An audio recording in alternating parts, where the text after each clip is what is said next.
Okay, well, that was the first time my Sirenscape started working. Yeah, mine too. I finally got it to work. I'm happy. Like most of the sounds are actually like really low volume. I think that's might be it, guys. And then that goes. The sounds play if you don't hear them. Like horse is really low volume, but the one you just did was really high volume. Weird. Okay, we're live, I think. Yeah. Hi. Oh damn, that fixed it. Okay. Holy shit. Wow. Messing with Sirenscape. Okay. Jesus, that was loud though. Hi. Yeah, it's the 27th of November. It's 8:30 a.m. Yeah, we're gonna play some D&D. Session. What are we at? Session 39. Odyssey of the Dragonlords. We're getting into it. So yeah, I think that's all my intro. So we'll give it to Arcadia, and then we'll get into our combat. All right. Good morning, everybody. Our last session started late night on the island of Yonder. Dan was playing Nicodemus's character for us. So before Nico turned into a cat to do some reconnaissance, he got Corbin's bag of holding. He runs down the 200-foot cliff and sees ruins and rebuilt walls. He notices the human soldiers are wearing uniforms with Sidon symbol in the middle. He gets through a door by jumping up and hanging off of the doorknob. And in the room, he sees another headless Gigan statue. On top, in place of the head, is a cage, and sitting in the cage are two harpies. To the north, he sees two metal horses, or gorgons. We were wondering if those are the metal bulls we saw earlier. And he gets the feeling that this is a military installation. In the middle to the north, he sees two enormous bronze doors standing open, revealing a library. There is a broad set of stairs leading up to its entrance, and there are guards on either side. He rushes past when they're not paying attention, and the walls of the room are lined with shelves of books and scrolls, almost reaching its staggeringly high ceiling. There are 6 robed humans busy studying, and 2 Gigans stand guard. He sneaks to the west and circles the building, and he finds that it is the Forbidden Library. To the east, he sees a large stone altar sitting out in the open with piles of ash, charred wood, and bones upon it. To the southeast, he sees stairs leading up to closed doors. There are no handles, and he can hear snoring from inside. So he goes back into the library. He sneaks past the Gigans, jumping from pillar to pillar. He rushes by a scholar and is noticed, but he convincingly acts like a cat by meowing and purring and rubbing against the scholar's leg, and he goes past. He finds in the northernmost section 2 large closed doors, a bench to the north, and a smaller doors to the east and west. To the west, he leaps up to the handle and uses his paws to open the door. He sees lavish quarters, which is a stark contrast to the furnishings found throughout the rest of the complex. It has silk curtains, ornate rugs, and tables and chairs carved from fine wood. He sees a gilded chest sitting by a large 4-poster bed. A bronze bull stands atop a pillar of stone in the center of the room, and in the bed is a creature with horns, a tiefling. He thinks this might be the horned arcanist that Versi predicted in one of her visions. He notices there is a strange creature in the corner of the room. It is very still, and it is unclear if it is awake. Nico has read about them in a book, and it is a Mesaloth, which is a fiend from the nether realm. He jumps onto the desk and peers into the bowl. In it, he sees a sly face peering back at him. It telepathically says hello. Nico responds at first with a meow, but eventually gives up that he is not a cat. The creature's name is Jeremiah, and he wants Nico to do an oath of service for him in exchange for information on how to get to the Nether Sea. Nico wisely turns him down for the time being. He finds that the tiefling's name is Chandros. Jeremiah is very evasive when he is asked who he serves.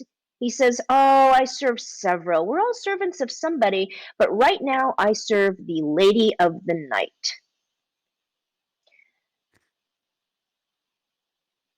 Then eventually they part ways. Nico goes to the door to the east and finds a room containing 6 bunk beds. These quarters are tidier and more comfortable than any he's seen in quite a long time. He finds a book of spells on one of the desks, and he breaks his wild shape and puts the book in the bag of holding. He sneaks back to Chandra's room and tries to put the bowl in the bag of holding, but he is now in his armor and clanks a little too loudly, and he sees Chandra staring right at him. Smoothly, he says, "Greetings, I was told by the Oracle to find you." Chandra says, "Did the Oracle tell you to steal my stuff as well?" Nico says, "No, but I am kind of in over my head here. So how about I put this bowl back and we can talk a little bit?" So he realizes that he has seen this man before, or this tiefling before, Chandros the Arcanist. He was part of Acastus's advisors when we first met Acastus. Chandros says he can join our little party and lead us directly to Hypnos. And we find that he is not trapped there in the library. He can fly out whenever he wants. Nico asks if he can asks him where to find the last missing piece of the Antikythera, which is the gear that will allow us to sail the Forbidden Sea. Chandros points to a chest. Nico opens the chest and finds something wrapped up in a white cloth. When he is in the chest, or reaching into the chest, he notices something on the desk. It is a letter in writing he cannot read. When he pulls the item out in the cloth, he notices another book, 3 rings, and a nice coin purse in the chest. Chandros agrees to come with us, and he says he has something that Nico's horse friend would like. Nico says he would take him to meet him, but Chandros says, "I'm sure you know that horses and my kind don't exactly get along." But Nico assures that he'll make sure that Demetrius does not harm him. As he leaves Chandros, telling them they will meet on the Ultros, he sees Chandros pull something out from under his bed. It is wrapped up nicely. As Nico turns into a cat again, he leaves. He hears Chandros say something, probably to his Mesaloth, but he does not understand it. Nico rejoins the party, tells everything that he learned to them, and we return to the Ultros.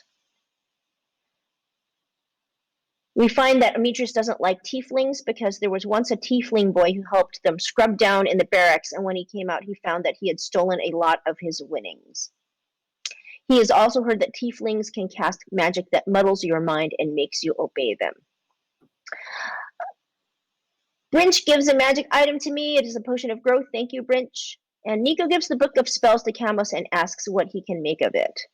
We don't know if there are any spells in there because there were no spells in the module. The sailors are eager to leave, but we wait for Chandros. And when Corbin asks Chandros about his armor, he says that Gaius probably has it. But Chandros does have the gear, and we wonder if Chandros is the enemy of our enemy's enemy. We have to look into that.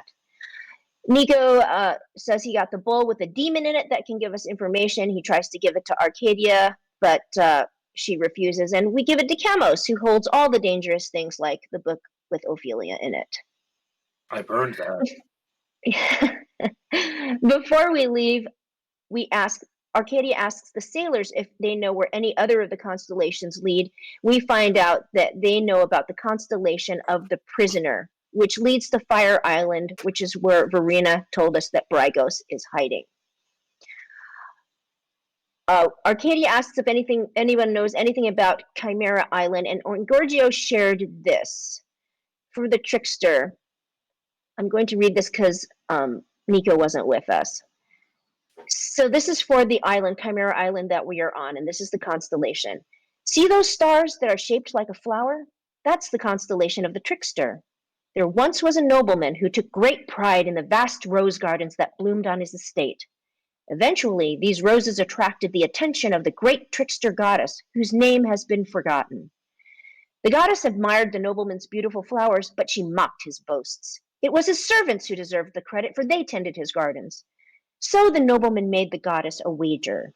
If he could grow a field of red roses without the aid of his servants, then she must agree to marry him. She agreed, and for a year the nobleman tended a plot in his garden with his own 2 hands, planting the seeds, cultivating the soil, watering and weeding every day. It was humbling, back-breaking work for the vain nobleman, but the seeds eventually took root and grew. But when the bushes finally flowered, the petals were not red, but white. The goddess had switched the seeds to teach the braggart a lesson. After hearing this, Demetrius laughed loudly and slapped his hand on Kyra's shoulder, and he says, "Nice work, Kyra." She blushes and says, "Thanks, but that wasn't me." He says, "That wasn't you? There's more than one trickster goddess?" And she just shrugs. At that time, Chandros tells Demetrius he has something for him, and it is the weapon for the dragon slayer. He had a dream in which a fiery horse appeared, and he was told to give this to Demetrius. It is a very nice halberd, and Demetrius takes his symbol out he wears around his neck and offers a prayer of thanks to his god. We overnight the next morning, and we see a siren flying straight towards the ship. She lands on the deck and pulls out a scroll. "Hail to the oracle's chosen ones. As the keeper of the dragon shrine, I have a favor to ask of you. Many believe that all the dragons of Balmetria's brood were killed alongside her in the First War 500 years ago.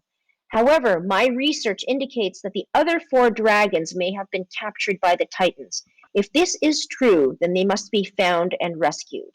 I beg you to be watchful on your journey. As the oracle's chosen few, I believe that these dragons would serve you, so long as you hold to the ideals of their former masters. May the fates guide you, Aesop, keeper of the dragon shrine." And the dragon shrine is on Astoria, where we had the vision and drank from the dragon horn that we retrieved from the Masi temple. Balmetria was the dragon figure that was on the dragon shrine. We also saw her in the necropolis. She had the very, very large, beautiful tomb. So she is very significant. Arcadia asks the siren to ask Aesop for the description of those 4 dragons and if they have names. As we notice on the ship, the box with the vengeful ghosts that we saw is completely gone. The crew says there was no box when they boarded the Ultros. Demetrius fears it is stolen. As we sail, we spot an island on the horizon, but it's nowhere to be found on any of our maps. We see one building and ships moored to it. We go there and we find out that it is the world turtle. It is believed to be an elemental being from the dawn of time that swims through the deepest oceans, and they are believed to be the mother of all dragon turtles, as supposedly some of its shell breaks off and becomes fully grown dragon turtles. And this turtle only comes into the world every 10 years or so. So these are basically tourists that are come to see this basically wonder of the world. As we stop there, we run into merfolk, which we find are from Arisia. Arcadia sees a friend of hers she knows named Darius, and we end up selling some items and picking up potions. Demetrius buys 10 potions of healing for half price. We go to some smaller islands, which turn out to be smaller dragon turtles, which seem to understand Draconic but cannot respond. As we're sailing, the party sees Arcadia start her military exercises, but she starts them with something new. She sits down and it looks like she's meditating. Corbin tries to mimic it, but he can't focus. Then as she continues her regular exercises, it looks like she's adding things like parkour-like things, including scaling the mast. And Parkour follows her and does yell out, "Parkour!" when he tries to do the exercises. Meanwhile, Demetrius is harvesting his sweat. We spend 2 more days at sea, and then our ship approaches a curved island that wraps around a wide blue lagoon. A small craggy mountain marks the island's high point. Despite the lagoon's calm waters, a number of abandoned ships dot the shore. Most are intact, but some have obviously begun to succumb to age and rot. No other signs of civilization can be seen within the natural harbor of the Blue Lagoon, only the hulks.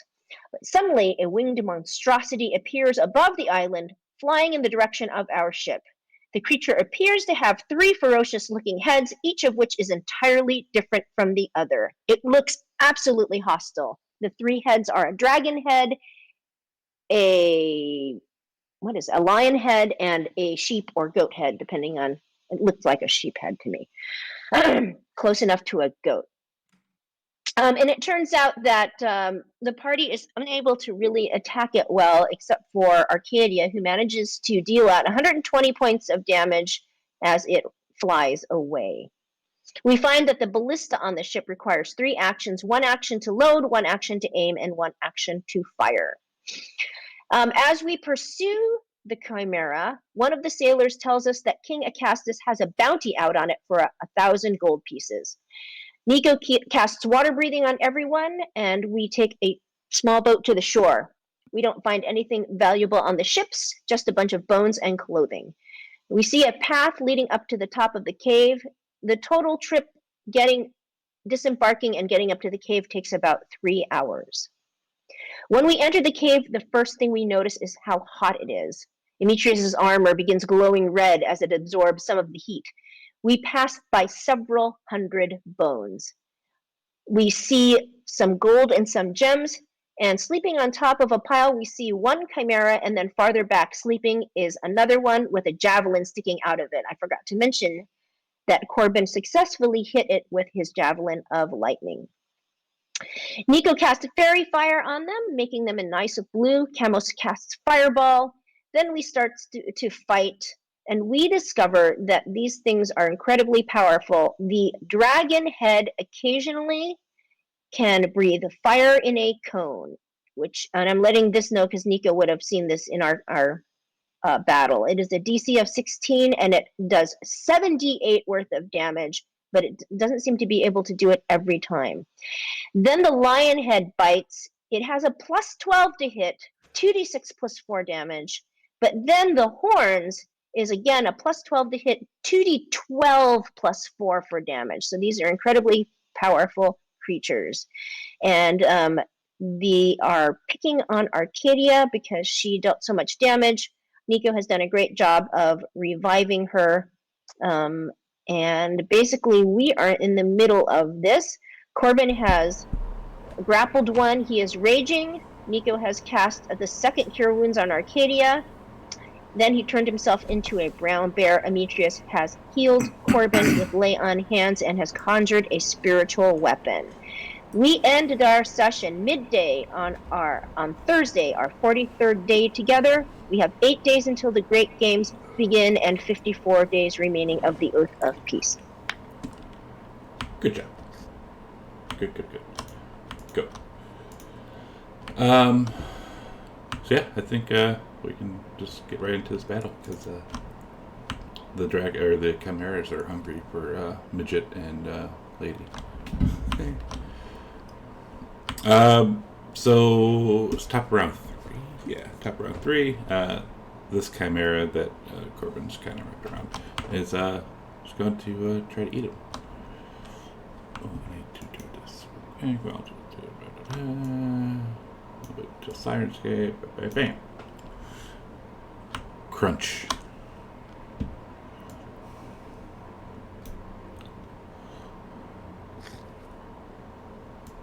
Ooh, that sucked. And then we'll horn him.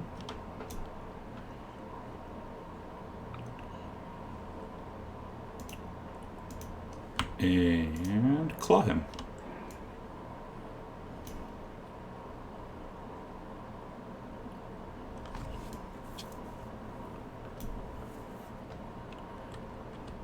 Not bad. Arcadia. Okay, so Arcadia is going to, hold on, I'm going to retard.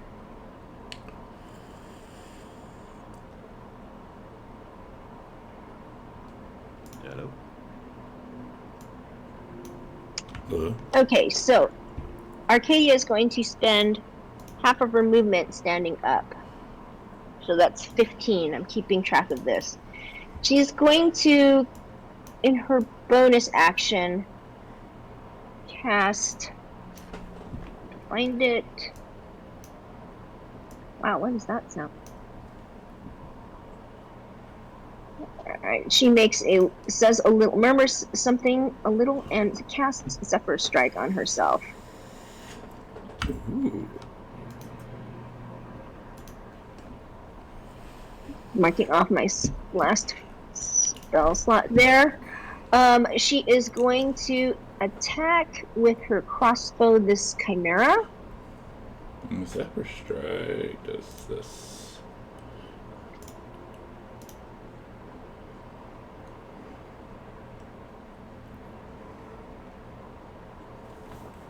And she gets sneak attack because it's standing right next to.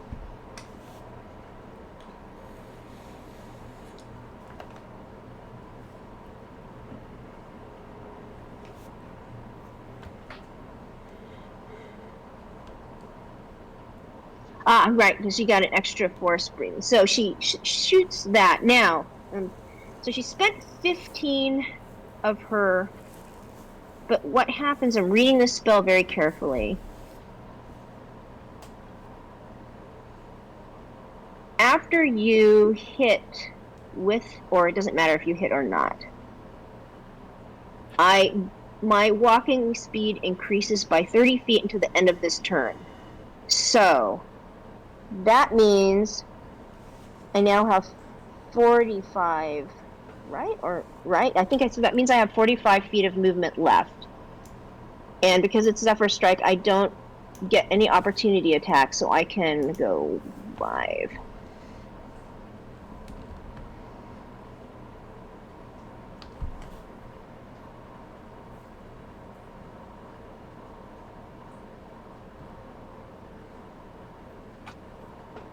And she is going to move over there. And then pass my turn, and Nyx is going to go and attack the weaker one by Corbin. The one by Corbin is, I believe. That's the one with the javelin sticking out of it. I'm answering your question, Brent. Thank you.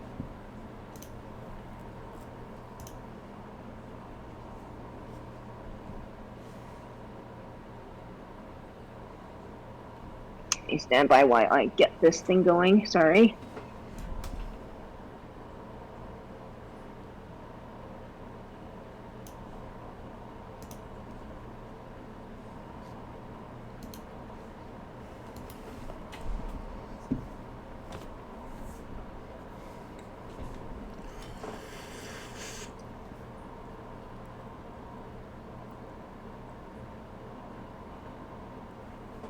All right, pass my turn. Not bad. Okay, I'm going to cast Mind Spike on Chimera 19.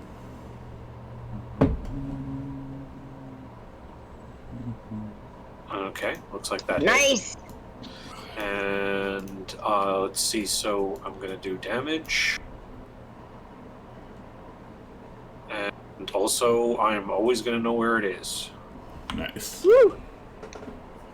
And nothing to push or pull, and this is a spot as good as any, I guess. So I think I'm just going to take a 5-foot step back and call it a turn. Okay. This chimera.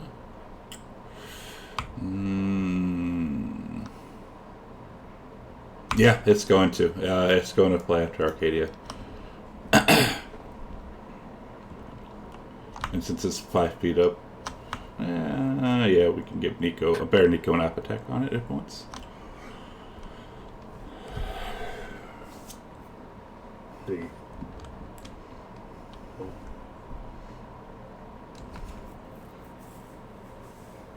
That would be Chimera 23, correct? See. Yeah. Come on, recharge.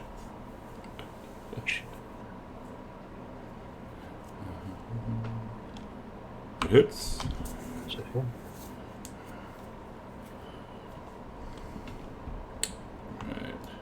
Down. Like that. Nice big slash with some nails. Some claws. Yeah. But it does not seem to care. Nope.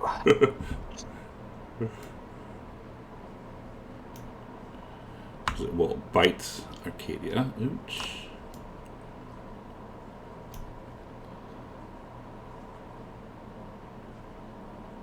Oh.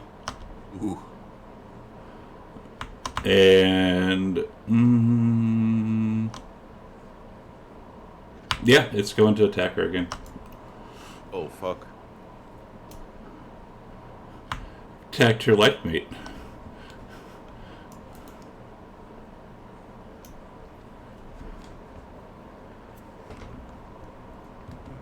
Damn, I can't reach her. And then it will fly over here and claw at Kamos.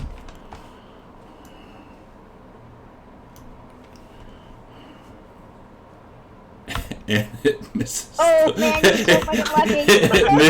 It misses the squishy one. Alright, so since I grappled this guy, I get some free bludgeoning damage, so I give it some elbows.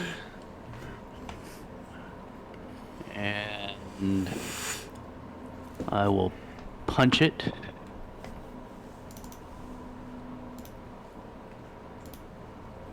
Oops, I should have rolled for hit, sorry. No, if it hits, then we'll leave it on.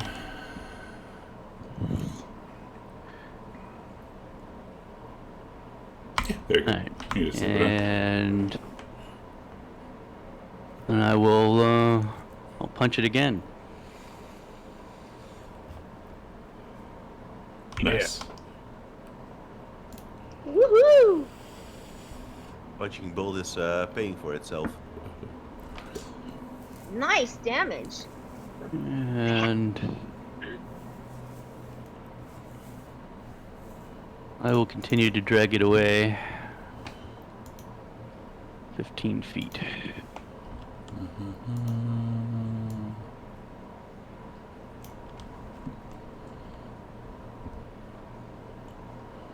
Bear Nico. Got 40 feet of movement, so Bear Nico's gonna move up. And slash and bite at it. Oh, that one's a miss. Oh wow. Yikes. Try a bite. That's a hit at least.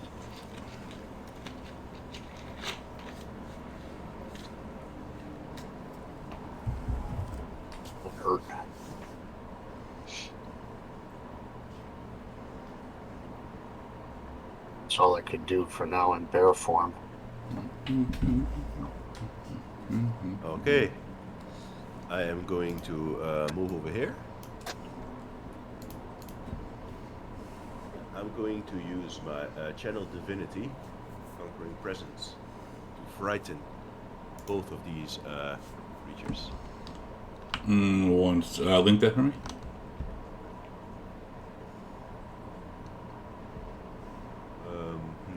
I'm looking for the wording. Let's see if I can find it. I think it's specify something here. As an action, you force each creature of your choice that you Oh, can that- see within 30 feet to make okay. a wisdom save. Yeah, that you can see. That's what I was looking for. I don't know if it had to see you or you had to see it. I just see it. Okay, go for it.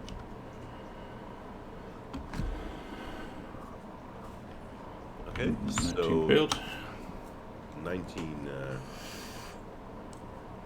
That's the one that Corbin has. With his javelin sticking out. Okay. And as a bonus action, I'm going to move the spiritual weapon 15 feet and attack the Chimera 19 with it.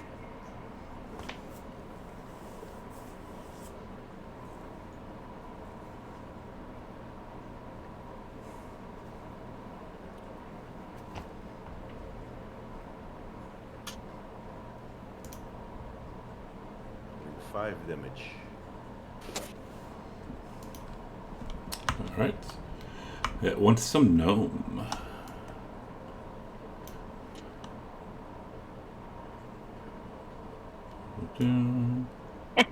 Wow. Holy fuck! Oh, that's Go by, fucking- Corbin. Hi, Spin. Oops, Spin trying to give me a damn heart attack over here.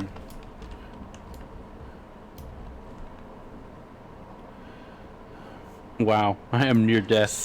14 months, thank you, sir. Or 6 months streak, yeah. Yeah, you are. Thank you. Ha! Whoa! Boy, you're so fucking lucky! You're so fucking lucky! Wow. That frightened is saving his ass.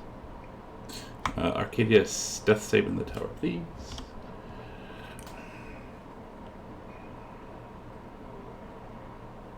Oh, and it would get a save at the end of its turn. Demetrius. Yes. I'll put the save on it. Thank you. Still frightened. Cool. Hey, Now- you see... Huh? Go ahead. Does Nyx get a do anything when you're down? Oh yeah, she's independent, I believe. I mean, I will look again. I mean, she's not... I don't think there's anything that says she's not like a familiar. She's an actual creature. Right. I didn't know. Like, hang on. I think it's simply there. We go.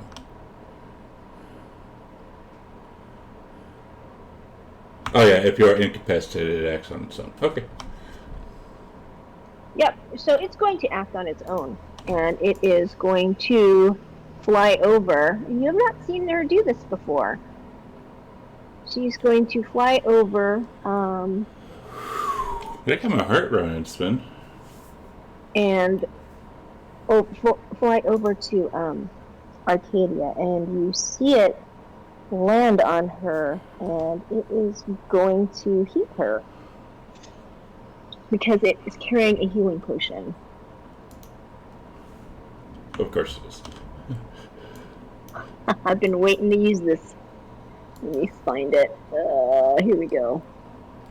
So where does it keep it? Keeps it on one of its little legs. Oh, okay. It says it can't- Reroll it. I thought it like opened its beak and like a syringe came out. Yeah, that's what I was Syringe thinking is too. gonna Well, I haven't quite decided if I like it, I'll do it. Like you have to slot the potion into its body. Every day you slot a potion in there. So you said it flies over, and it would have to fly down. Or maybe it does it like a little bird, you know, when you feed the Players are feed a baby echoing. bird. Oh god. So it flies over and it has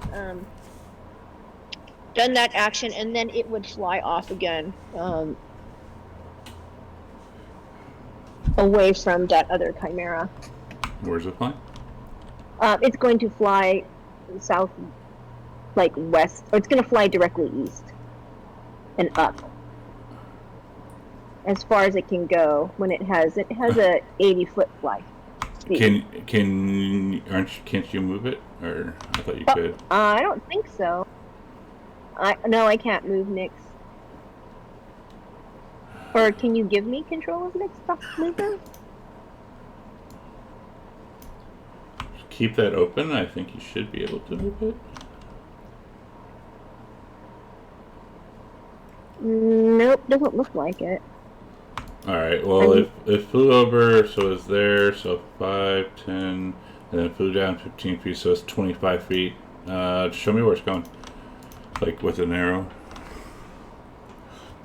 So I have 70, it's gonna move.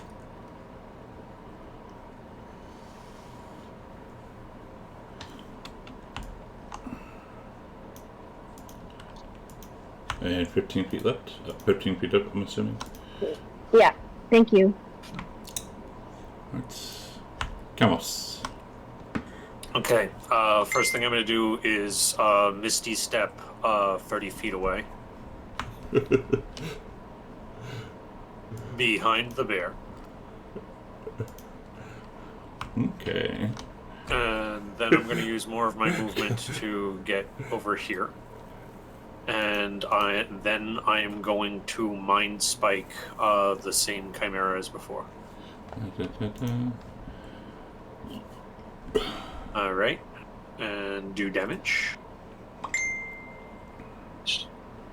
Yes! Yes! Hooray. Yes, Amos! Nice. Alright. Almost. That was my action, my bonus action, and 2 spell slots. I'll call that done. Alright, congratulations. You threw this thing into a rage as it sees it. Bear Nico, do you want to up attack it again as it's going after Camos? Absolutely. We'll swipe at it. Scroll down. Poor Corbin didn't get his revenge.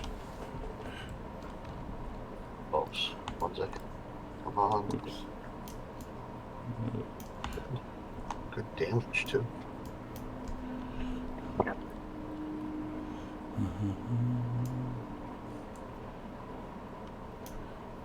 First tries to bite, and then it tries to horn. Dodge, Camos, dodge. No shield. No shield. That's... and tries to claw.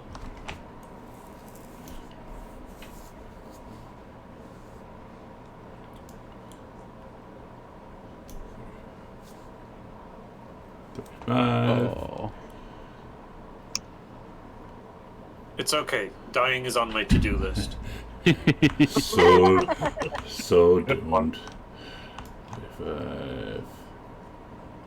I get 60, so it will go there, and 5 feet up. Corbin. All right. God damn.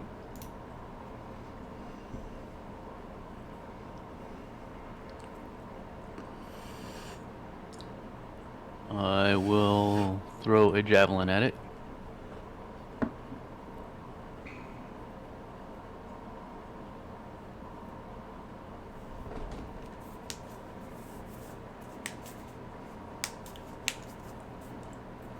Doing immense damage. And I guess I'll throw another javelin at it.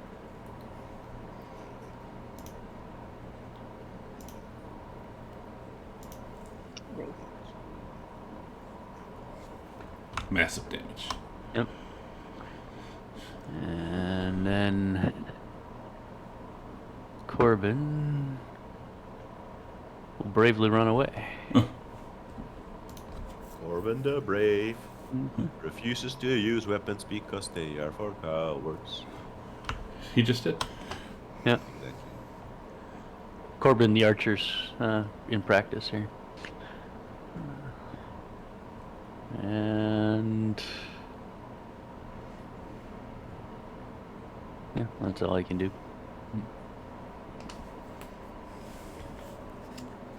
I don't think Nico can reach him. He's Nico Bear's gonna run up. Be up close to him. He's 10 feet in the air. Correct. He's a big bear. If I stand on my hind legs, you think I'd be able to reach him? How big is Big Bear, Nico? He's a large creature. Bear would easily be 10 foot tall. Let's see, a brown bear. Brown bear. Doesn't say anything about standing on hind legs or anything. A brown bear standing. Stands up to about 8 feet. For flavor, why not? We'll do it for flavor. Does he go roar? Oh, he's gonna growl. He's gonna swipe out. Hit him with his claw. Nice damage. And then he's gonna try to bite him.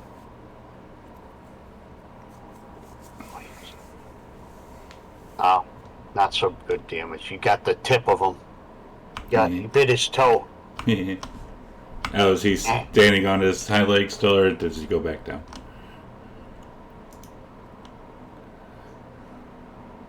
Yeah, he's gonna have to. Have to stand up or keep going down? He's gonna prop back down on all fours. Alright, he's gonna bite you then. Oh shit.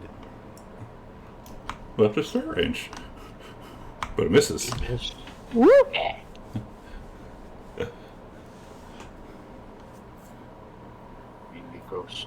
Nico's turn.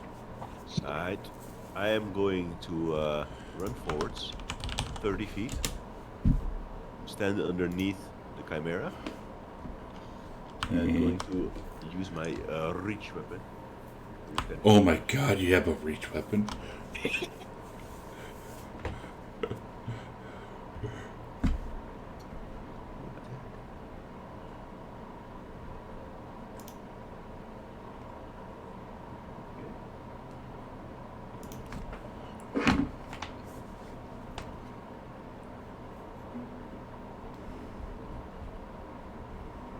Come on, recharge.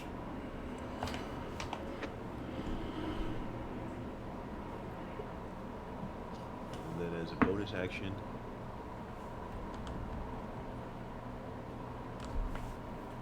I will use my last second level spell slot.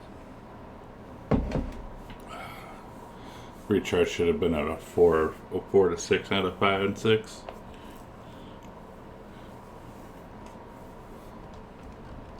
And since I still have 10 feet left, I am going to get away from under it. I'm going to go there. Come on, recharge. Okay, Arcadia is going to spend half. Well, she's going to spend half of her movement standing up, and she is going to shoot at this thing. Takes a special aim at it.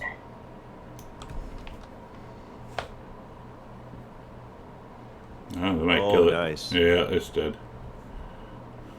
Yeah, it's dead. Nice. Yay!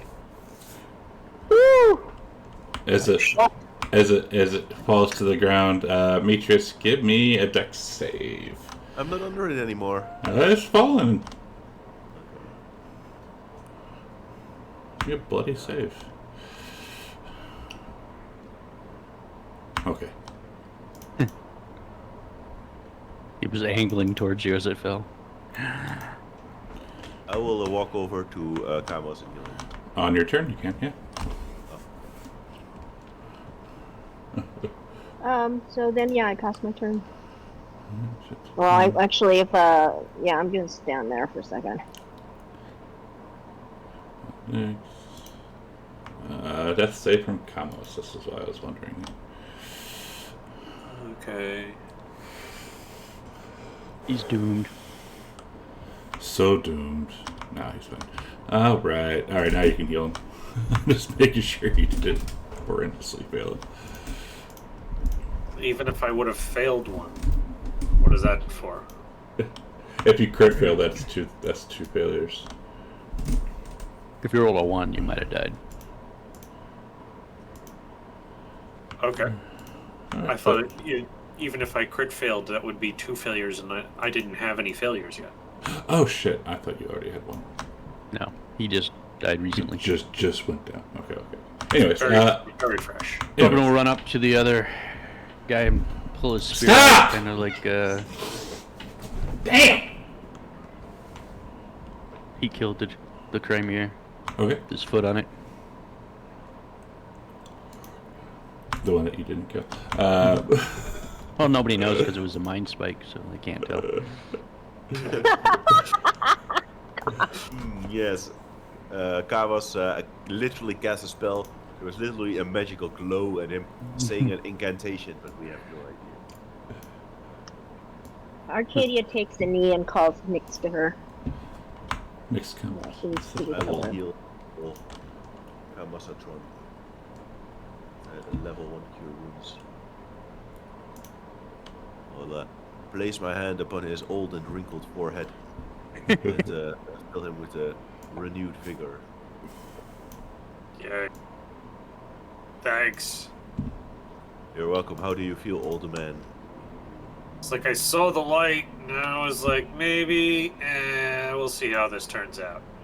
And thanks for bringing me back. This is You all didn't sucked. break a hip. I don't know.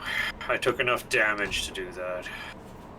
Oh, we gotta get all the Chimera heads. Yep. Yes. Yeah, I need a goat head. Nico I needs will, one of the goat heads. I will help Nicodemus if he wants to use a medicine check to remove the heads. I'm gonna drop my wild shape. What the hell? How You come go I to the can't- buff and you move the buff. Trying to find it. There we go. There. Thank you. I couldn't find it. I couldn't find the little X. Combat tracker. Yeah, I know. That's what I was looking. Maybe I needed to open my combat tracker more. Possibly.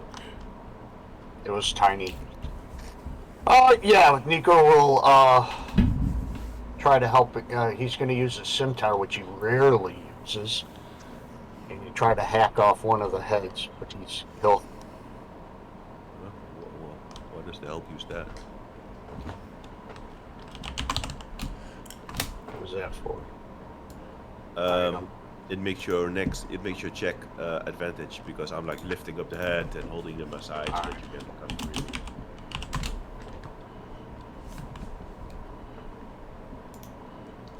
Are you trying to be like precise? You're just trying to lop the bloody thing off. Yeah, you just lop it right off. All you can lop all 6 of them off if you really want. Yeah. Chop. Now, do you just take the heads? Yeah, I'll put them in my bag of holding with the Pegasus ingredients. Just the heads. Are there other parts of the body that are worth anything? I think we should try the wings. Try the wings. Just take fucking everything. Like make a Yeah. take the wings, the feathers, maybe. The wings Does it have are feathers? height.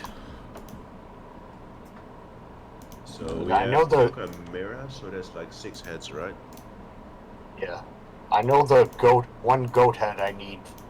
Nico needs for a staff of healing. Ooh, nice. The wings, you're not going to fit the wings in the bag of holding. Oh, okay. Tail? Claws? I don't know. We Maybe have a list. maybe the paws, but I mean the tail. They're massive creatures, and you can only, I think it's like a 5-foot hole or something like that.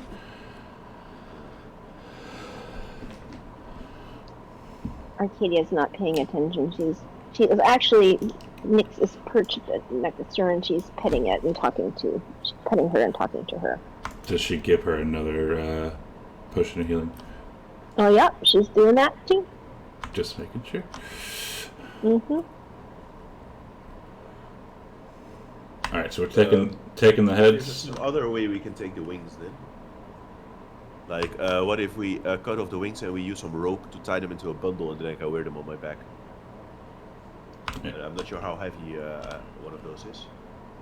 I mean, you could, I guess.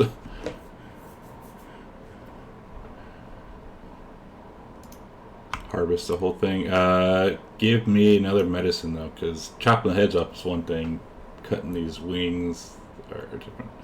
Okay, I am going to grab the wings and I'm going to hold them wide so that, like holding them out as if they are stretched, so that Nico can more easily access like the base of the bone. That makes sense. All right, yeah, you can get them all. That's fine. I will add each separately. Right. I was wondering when we were going to run into these creatures. And Corbin was taking a look around while you were doing that. So at the back of the cave is a pile of rotting crates, chests, and small boats. And just from where you're standing, you can tell that it's mingled with thousands of copper, silver, and gold pieces. How heavy do you rule those wings are? I mean, those by numbers. It's a large creature. She'll probably... let's see.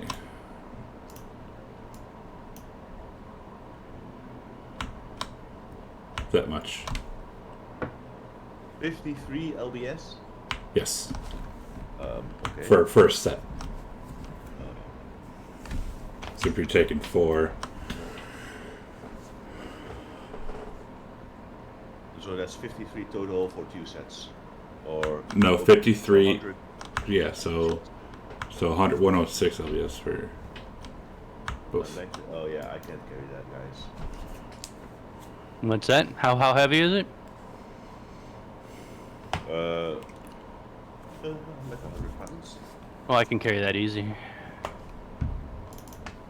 Okay. I will give them to Corbin. They're 106 in the weight thing. They don't fit in the bag? No. Okay. No, Corbin will just slap them on his back. Oh yeah, oops, I accidentally did, I think I know why. Isn't your max 240? It says my max is 480. Lift, Oh, it's lift. Yeah, max is 240. Yes. and your current is 163. Adding on another 106, so that'd be 269. Yeah, you can't carry me either. I can carry some. I think I can carry one of those.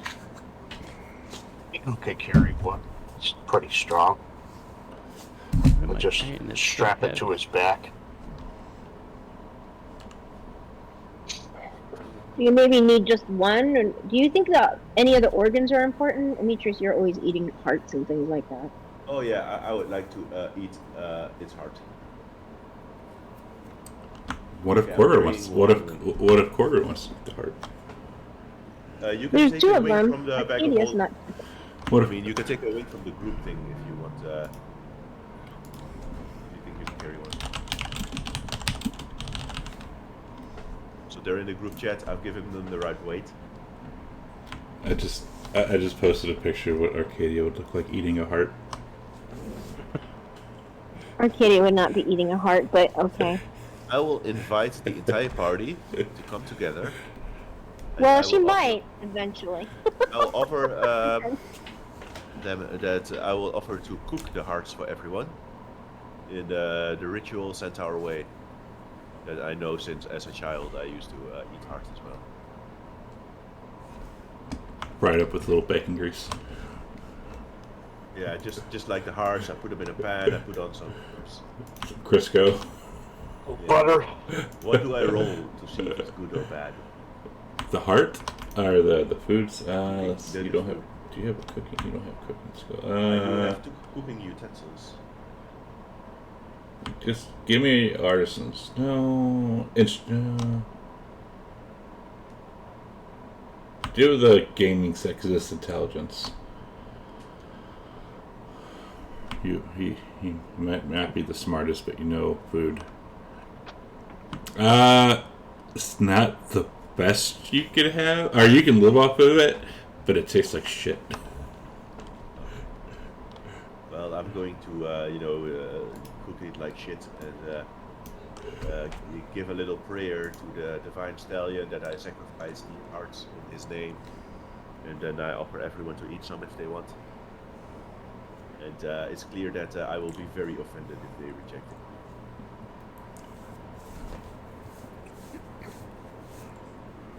No, Arcadia won't eat some.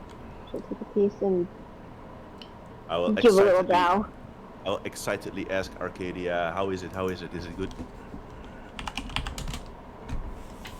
And I have like a hopeful face.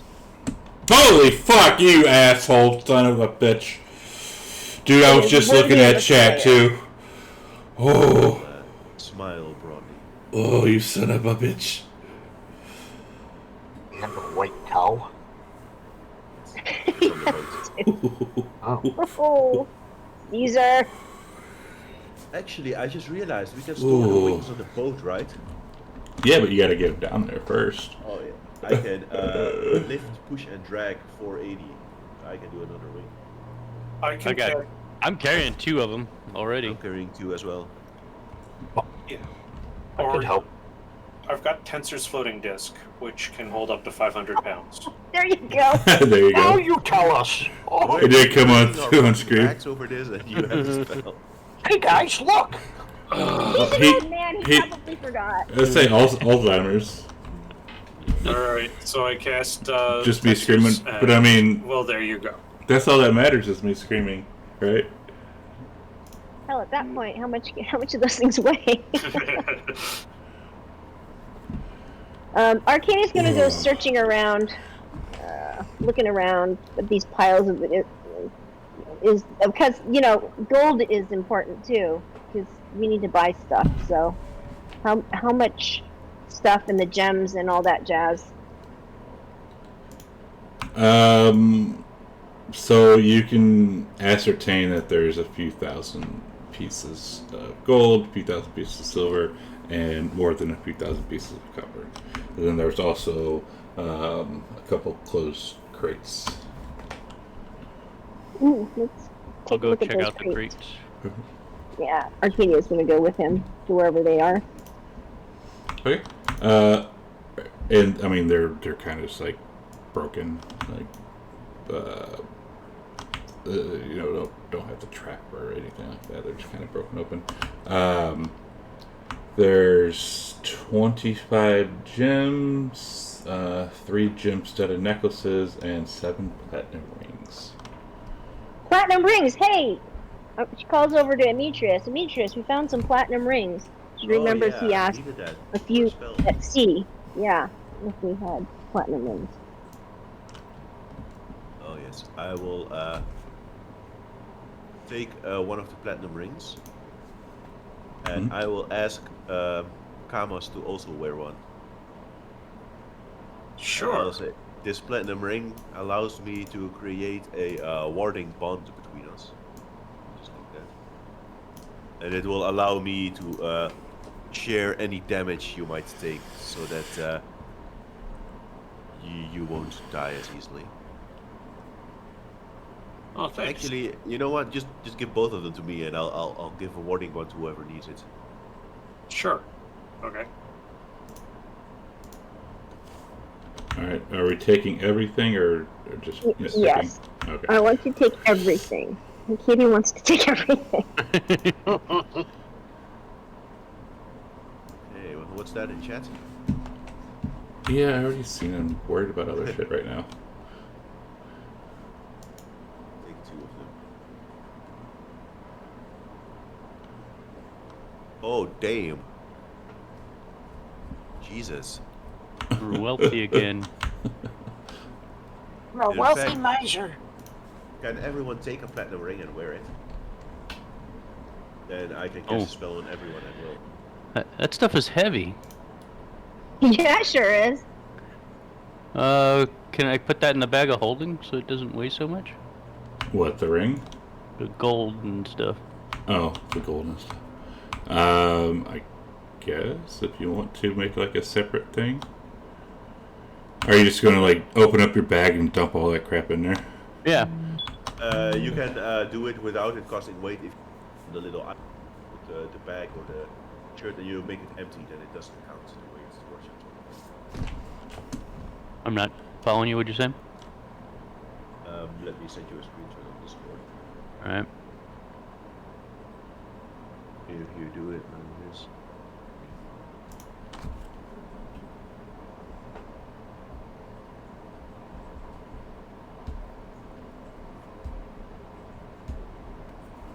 Yeah. Ah.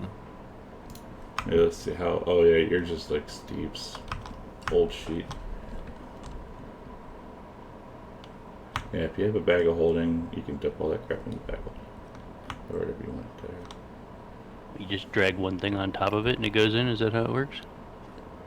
No, you just click the little icon that's, until it says not carried. And everything that's not carried doesn't use up weight. Ah, I see what you're saying. And you gotta put the location of where it is though. Yeah. So like saying, you know, it's say you put the burnished gold coin into the bag of holding. You know, you obviously you're not going to be able Yeah. to gain the benefits from that or whatever. Same with the crown or whatnot. Oh shit, I think coins have weight. Yeah. Weight went up. Yeah, that's why- coins have how like have you never carried coins around? Of course they have I weight. have. That's why We've just been Arcadia's poor gonna for so ask- long we forgot. Coins have, Yeah. oh my god. Arcadia's gonna ask Corbin if he can carry a couple 1,000, like 3,000 coins. Would that fit in that bag of holding? If not, she's gonna have to Yeah. figure out what to do. Are you going to? So are you just going to dump the coins in there? Or are you going to put them in like a pouch? I don't know if she has a. Yeah, she has. I don't know if she has a pouch. I'm going to create an item that says 2,000 copper, and I'm going to put it in the bag of holding. Okay. If that's allowed. Yeah, that's fine. And I've written down Coins how have much weight? I'm putting in there. Coin. I don't know. I mean, if I really have a pouch, but she just has to throw it in. 2,000 copper weighs 40 pounds.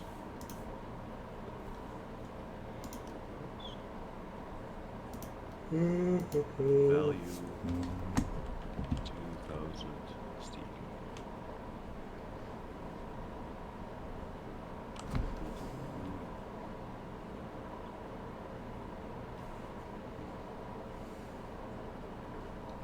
Bum, bum, bum, bum, bum, bum, bum, bum, bum, bum, bum, bum, bum. Mr. Sandman.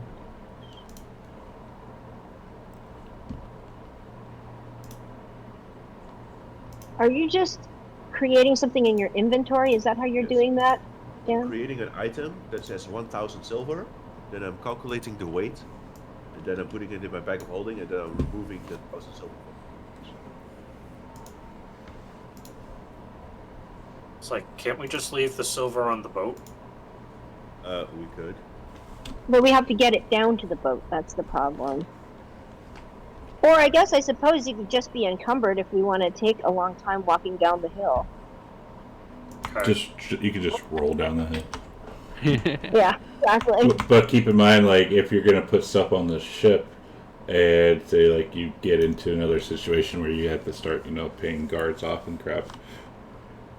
If you don't have it on you, then you don't have it on you.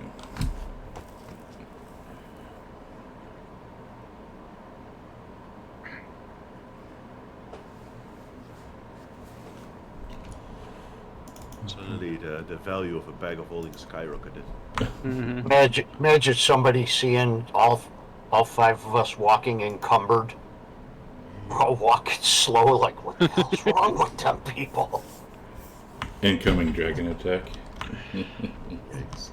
In before a super high level invisible thief steals our bag of holding. I would never do that.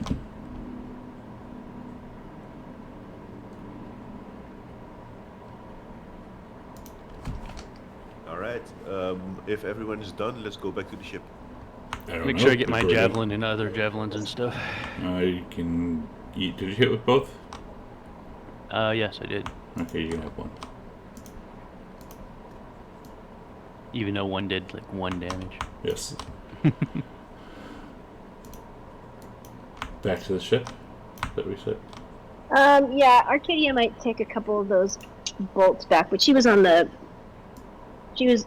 shot some of them when she was on the ship. Should we just say I can get 5 back or something? How many did you use? 15. You can have 7. What's this? Okay, thanks. Magic table? So Nico, as you go to turn around, you hear a horse laughter, and you kick something on the ground. And it's a potion of animal friendship. Nice. By the way, I'm riding on my Tensor's floating disc. Nice. Oh, you kind of like Goku. Kind of like what? Goku.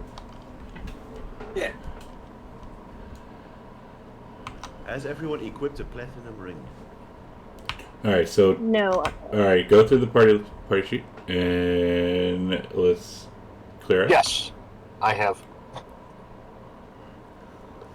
Okay, now I have it. Yeah, I have one. And everything still in there is on the Tensor's floating disk.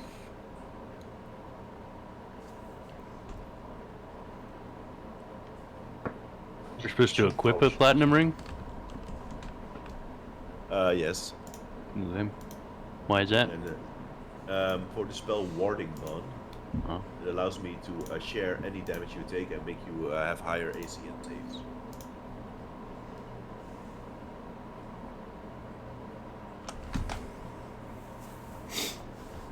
Also, it's a sign of our great friendship.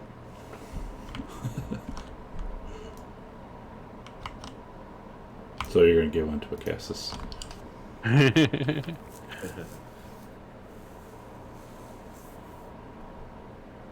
now we can, like, before we go into battle, we can like bump our fists together and make our rings touch, and we can say, "Go, go, heroes, go!" So, Arcadia would have asked maybe Corbin and Demetrius if they wouldn't mind carrying her, one carrying her copper and one carrying her silver in the bag of holding. I'm sure Demetrius doesn't mind. I have to calculate the rate, but I'm making those items like you are.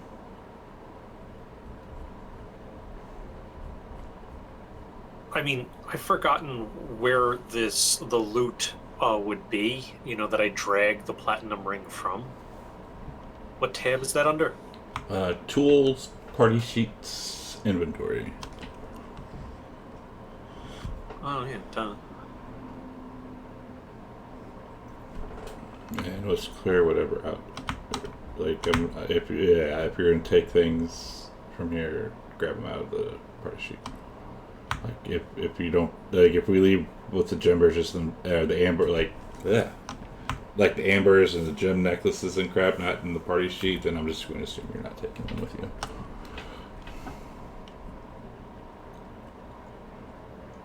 We want all the stuff on the party sheet in the Tensor's floating disk. Okay, so take it out of the party sheet.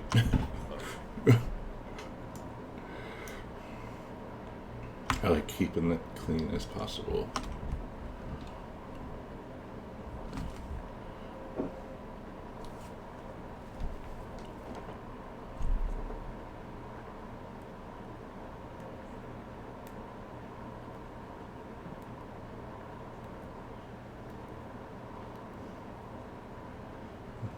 The goat and the white cow are still in the ship.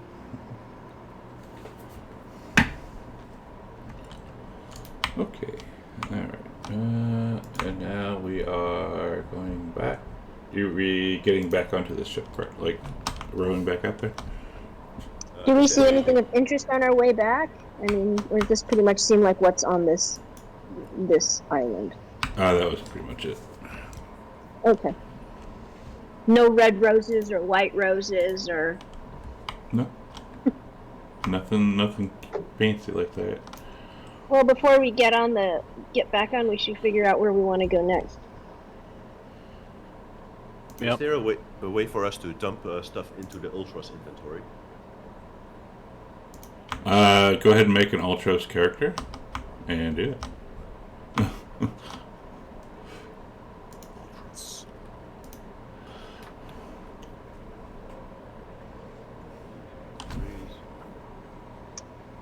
So while he's doing that, did we think where we should go? You know, I was going to say, since the gear to the Antikythera is something that we would normally, I don't think, have gotten until we're further along. I don't think we should go to any of those islands that it can take us to. So I would recommend not even putting that gear in. Does that make sense? Because I don't think we would have normally gotten that gear until we would have gotten those Gigans and been much more powerful. So I'm wondering if that gear will lead us to places that are also really super hard. Yeah. Be a good idea not to do that just yet.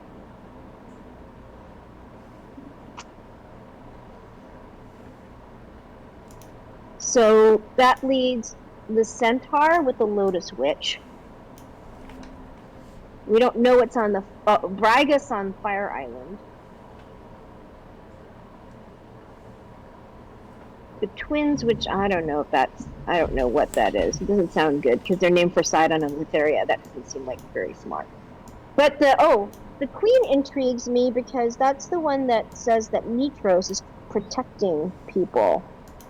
Yeah, Corbin had that vision. Yeah, I mean, it's the description of this is the most benevolent, seeming one, because it's talking about Mitros and how she protects people from the ravages of the Titans,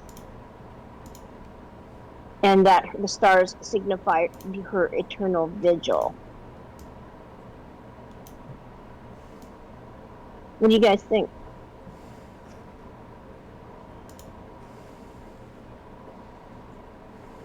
We have the, let's see, I'm going to have a quick peer at the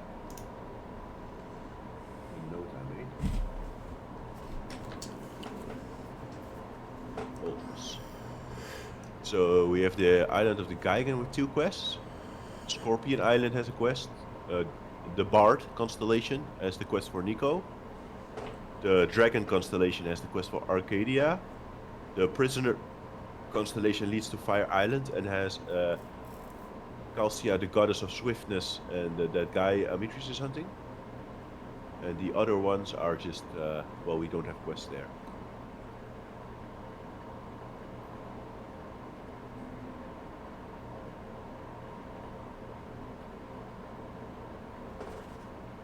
So, where did you think was a good idea, Arcadia? Well, Corbin's constellation of the Queen talks about Mitros protecting people from the Titans, and that the constellation represents her vigil, which sounds kind of like it could be a safe house, but it's hard to say because this was no rose garden on this island. It leads to Indigo Island. So, yeah.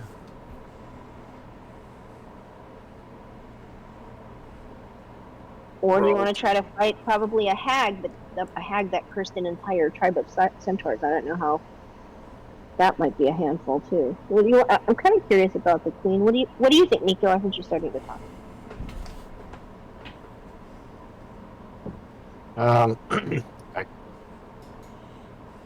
From experience, every time I'm fighting a hag, it ends up in a TPK, so I don't want to go near one. Or Nico sleeping with it. Burzum. Yeah, Burzum took one for the team that day. Oh, Yeah, but he ended up getting a new fetish. That picture of the lady, though, the hag. Oh my god. I still have it.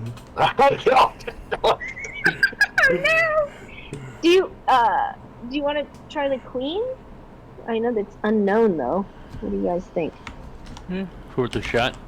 And Do we have it's any idea Indigo how long Island. it takes us to get from places? Are we going to be able to get back to Mitros in time for the games? Still got 8 days. That's a long time. We don't. We already tried our first thing, and no, we can't. We don't know. Are the games on? Yeah, you're right. I say, sure, let's do the queen. I'll set the Antikythera to the queen Okay. before we board the ship. Set it to It's the queen. I don't see that quest. Yeah, we It's don't not have really a quest there. quest. Corbin just Not a knows quest. about I just it. had a vision that gave me the coordinates. Oh, okay. Oh, In that note, I linked Nicodemus. You can see what the constellations mean, what crew we have.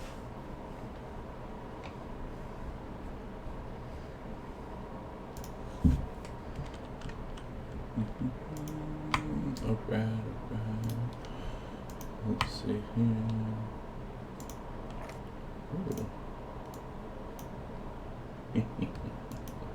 Alright. So when y'all come back onto the ship, Kyra and Pythor are kind of just sitting there eating, and Pythor looks up. Took you long enough. Back in my day, that things would have been done before you even had left the ship. As well, we weren't born as gods, so. To be born a god. I don't know. Sorry, you had a long travel, so I was just trying to keep things going. Let's do this. Good. So, as you guys set off, another probably couple-day journey, do you even try to talk with anybody, or do you guys just want to? Okay, we're going from here to here, and that's it. Well, I would like to learn everything I can about a ship. Like, how does it go? How do you go about navigation and reading charts, that sort of thing. And I would like to ask, I think, Versi about Indigo Island.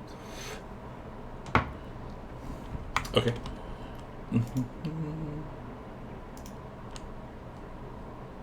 Corbin's nearly comatose as he nurses his wounds.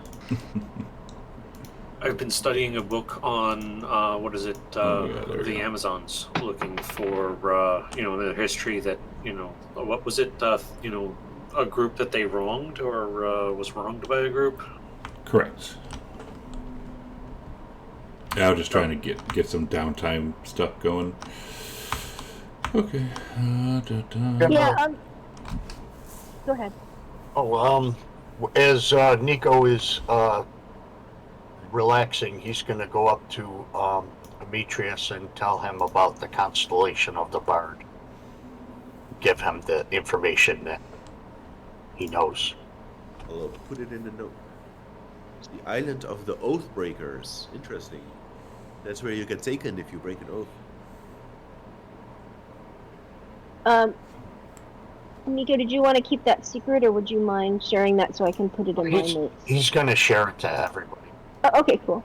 So I'm going to tell you something, Nico. Just because you weren't at this at the last session, there are certain things that Condros said to you, and then you did say you shared it with the group, but Jeremiah the Fox and the Bull said he served the Lady of the Night. We don't know who that is. We don't really know why Condros is going with us. He said he could take us to Hypnos. We don't know where that is. So I don't know if it would make sense, if your character would be interested in knowing what that is, what those things are. and why Chandros is actually, coming with us. And if you don't want to know, if Nico, the character, wouldn't ask those questions, maybe someone else will. Yeah, he'll ask because he was, wasn't he with them? Yeah, that was Dan was playing you, and that was all Yeah. of your conversation. That took about an hour in our time. Yeah. Oh, wow. So what were you asking? What did you want to ask him? He would want to know who the Lady of the Night is, and well, basically maybe because the Jeremiah said that Chandro swore an oath of service to him, so he might want to know what that oath of service is and who is the Lady of the Night, as well as where Hypnos is and what is it.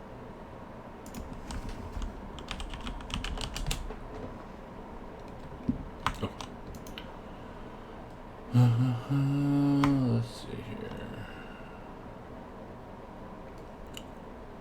Okay, so God, hang on.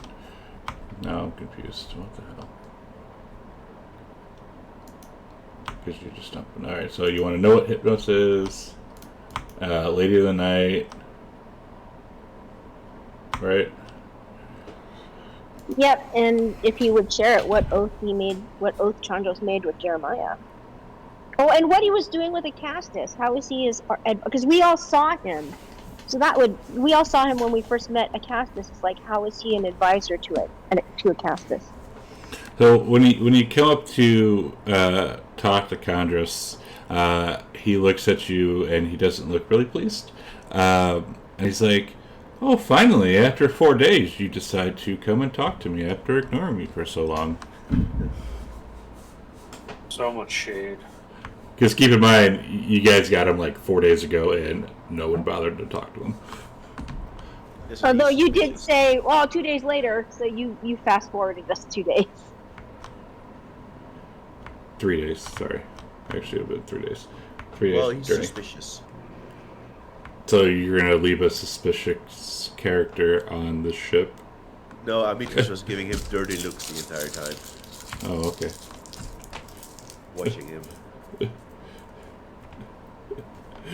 Yeah, this does happen in real time. Okay, so yeah, he's going to look up and say what he just said. So after so much time, you finally decide to grace me with your presence.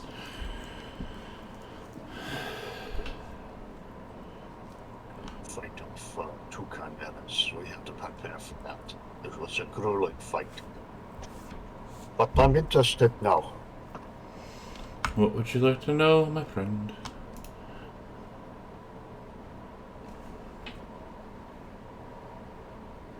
Everything Arcadia asked. And he says, Arcadia, why don't you come over and talk to me as well, yes? Okay. Actually, Arcadia didn't say that. I Faith said that, but that's okay. Arcadia would go over there. A loom nearby, just watching from a distance, but close enough to hear.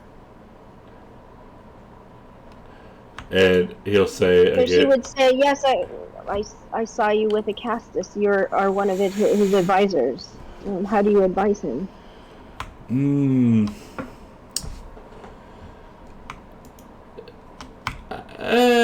on. I gotta actually want to pull his thing up first.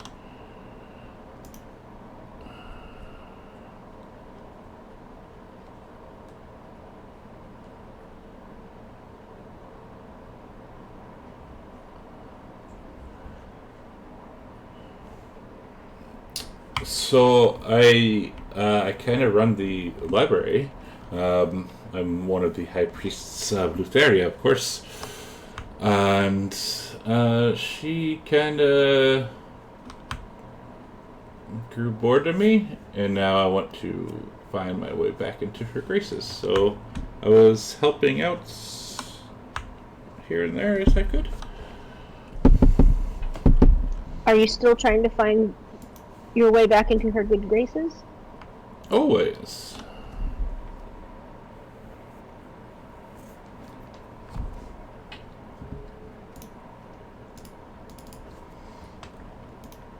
But what is that term? The enemy of my enemy is my friend.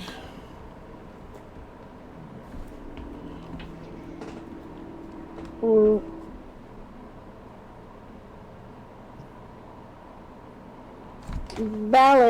Queen Valis told us that Lutheria was a good balance to Sidon. How would you explain her role in this world? She's the mistress of death. Where there is life, there is death.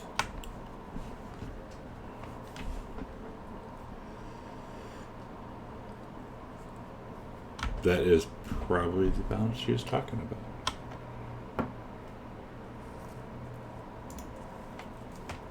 And why are you willing to join us? Surely you know our quest. I am curious. Besides, I have no favor with, or no love for Castus, no love for Gaius. You know, I go where I'm needed, and obviously you might need me. You are trying to find Hypnos, yes? No love for Lutheria either? I do love her. Yes, well, she has a nasty habit of foiling our plans. Or maybe she's not foiling your plan, she is putting you on the correct path. How well do you know those gods? As he kind of does like air quotes. Not very well, to be fair. Which one, the Titans or the ones who call themselves the Five Gods? The 5 gods, as he does air quotes again. And keep in mind, you got 2 of them on the ship right now. Well, Yeah, how far away? You know? Yeah. they have helped us and set us on our quest, and though some of them have been questionable in the past, to say the least, and they led us over to Kyra, they've at least stood by us. Have they, though? What do you mean? He looks at you. He did just come back from fighting chimeras, yes? Indeed. Did they not lift one hand to help? They are oath-bound not to, due to the Oath of Peace. They Oath of Peace? That chimera has nothing to do with the Oath of Peace. Oh, well, I mean, I guess they wanted us to find our own strength to be strong enough for what is coming. But what if you were to die? Well, that wouldn't happen. I'm sure they would come and help us if we failed. I mean, Kyra has done it before. I see. Back in the day, when we are rearing centaur children, as a child, we are given a spear. We are sent out into the plains. And we have to hunt a beast by ourselves. Surely you cannot expect the parents to go and hunt a beast for the child. They will become weak. I know nothing of parents as I was born in Oakland. If they do everything for us, we will become weak and helpless and not worthy of the title hero. Fair enough. Oh, do not speak in riddles, Tiefling. Tell us plainly what you mean. What do you mean? You obviously have some... yes? Go ahead. You obviously have some opinion about the 5 gods. I would love to hear it. They might not be as... let's just say as immortal as they might let on. Perhaps not, but does that make their quest any less worthy? No, but I think those who put themselves off as gods could do more. There are times that have passed in which I agreed heartily, but it is what it is. I mean, we can't change their minds. Are you saying that this attitude makes them not worthy of following? Well, I'm just saying. I mean, if they're such powerful gods, why is there hurt and pain and suffering and death all over? I mean, just going off of your species alone, my friend. Were you not do non or humanoids such as them look down on your species with as less, just like they look down at me as less because of what I am? That it might be true, but you must forget that we mortals, we have a free will, and Sidon and Lutheria are no different. Lutheria has had children sacrificed, and Sidon is using mortals as his pawns in a war. That's the same as what the five gods do.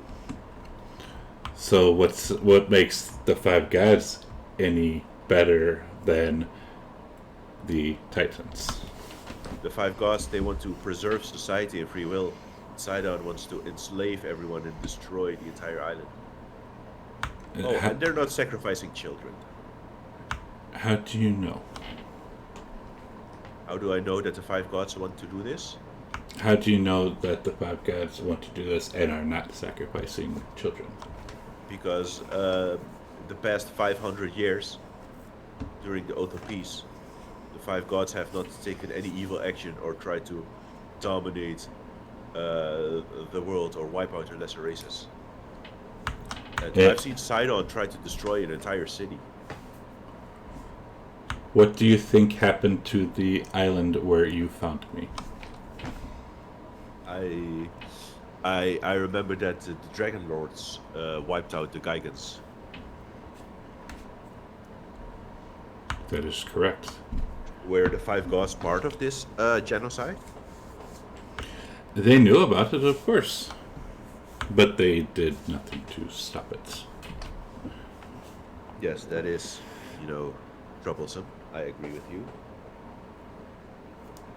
And this is indeed something that should probably be discussed. The five gods are more concerned about bipedal creatures and people who look more like them than people who look like me and you. Okay, so you're blaming the gods for not because they did something bad, but because they didn't stop something bad. Correct. Right? Okay, it's like, I don't even really buy into that kind of logic. Nobody said their power was infinite. And I'm not going to go second guessing why, there's probably an infinite number of gods that didn't step in. And you can't blame all them for what somebody else's actions are. That's what free will is all about. And nobody said their power was infinite. That is correct. I'm just trying to... And just to backtrack, who actually did the damage to... what is the atrocity we're talking about here? The Dragonlords performed a genocide on the Gigants and probably other fake creatures. Okay. And so, let's not lose focus on they're the ones to be blamed for these actions. You can't put it... Sidon didn't stop that either, did he? He certainly tried his best. And he is no god. That there's no proof that he did or didn't do that, is there? Do you have proof that he did his best to stop it? No. What about Lutheria? Why didn't she didn't stop it either, right? So if we're gonna put blame on like that, it's like you can't just blame people for things they didn't do or assume that they tried their most. I'm not saying these people are perfect. I'm just saying your line of attack is flawed. It's still hypocritical. And he'll say, all I'm trying to say is that there are two sides to a coin. You have your beliefs, and I have my beliefs. I'm with the Tiefling in certain aspects here. I mean, Veles is ruling over a city where they enslave Minotaurs, and Veles is fine with it. And I'm pretty sure that none of the five gods care a whit about the Centaurs. Why didn't one of them go to the Centaurs and help them form a good society? Why only the humans? That's one of the annoying things here. It's like nobody's actually the good guys. No, I have no idea if we're fighting on the right side. Well, the only thing we can do is make sure our own actions are the right ones. And so far, Sidon has been trying to kill 2 cities, and Lutheria's followers has been trying to sacrifice kids. So at least we know that those are not worthy of following. And he'll say, but has Lutheria done anything to you personally? Yes, yes. Oh, yeah, you go. She has tried to inflict our mind with madness on several occasions.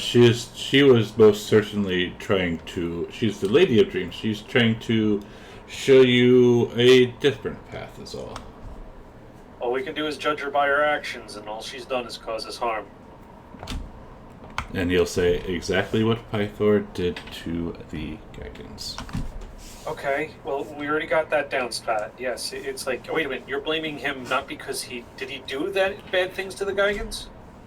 He knew what was coming. As did Kara, as did Vulcan. Again, you're trying to blame somebody for something they didn't do. It's like you could put that blame easily on everybody else's feet. Corbin, why didn't you stop it? You've been alive for that long. No, he was dead. And you say Sidon has tried to destroy a city. I'm assuming you're talking about Mirtros. All he did was put a storm over there. He did not kill anyone.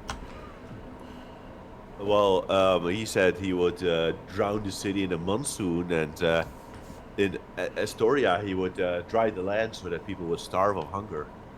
But did they? No, because we stopped them. But he could have. He could have done that. He could have done that without saying anything. I mean, I don't know what he can or cannot do, but I know the 5 gods used magic to counteract his spell. I see. I mean, I get what you're saying. The 5 gods aren't perfect or necessarily as benevolent as they might wish to appear. I will grant you that one. But Sidon and Lutheria are exactly the same, just on a different side. I will agree with you. I would just say, moving forward, don't look at this like maybe try to keep an open mind and be able to see things from both sides instead of one over the other. Because to be fair, if we wanted to do it like this, I flat out said I am a priest of Lutheria. I know her personally. If I wanted to hurt you or have you guys hurt, when your friend Nico came to see me, I could have raised the alarm. Yes, but Lutheria, she plays the long game. You might still do something suspicious. I would not. I have nothing to hide. So if you are a priest of Lutheria, does that mean you approve of her having these children sacrificed? I have not seen it. I'm not saying that it doesn't happen, but sacrifices do happen. But I have not seen children sacrificed personally. Well, we have. Well, you know what? If you are a priest of Lutheria, then I hope you can serve as some kind of messenger between us and the goddess of the night, so that we can clear out any misunderstandings. Possibly. If you want, we can go to Hypnos. I can get you there. What awaits us there on Hypnos? But go ahead. Hypnos, that is her domain, her throne. Under which constellation does it sit? There's no constellation. Oh, it's on the Nether Sea, or? That is deep in the Nether Sea, my friend. How can you get us there? Once you have suffered a little bit through pain and loss. Let's see. Well, You should be we able to need get there because you've had your whole entire people slaughtered, right?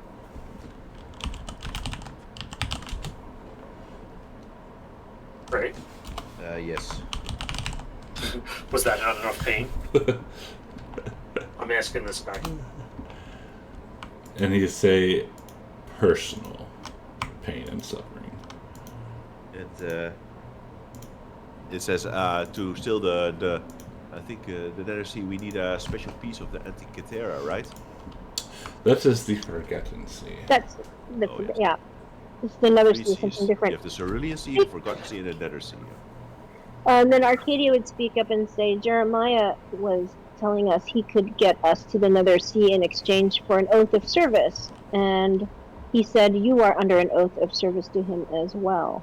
Would you care to elaborate on that? I would not.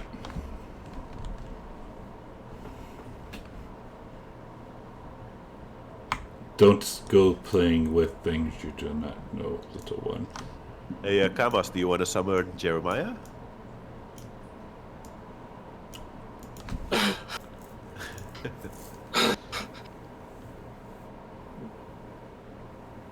No, I just want to go to an island and check things out. I really don't expect... I just feel like we're going around in circles here. Alright. Well, you know what, Tiefling? How about that? We'll keep an open mind. Very well. And can I ask Versi about the Indigo Island that we're headed towards? Okay, but first let's take a break, and then we can do that, because I gotta pee. We're like 10 minutes over. Alright, stream. We'll be back here in about 10 minutes. Like 10:20, 10:25, something like that. So if you go away, please come back. I need to do my cut all buttons, push that.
Don't be afraid to borrow.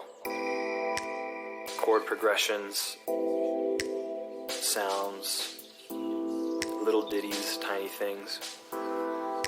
Just snatch them all up.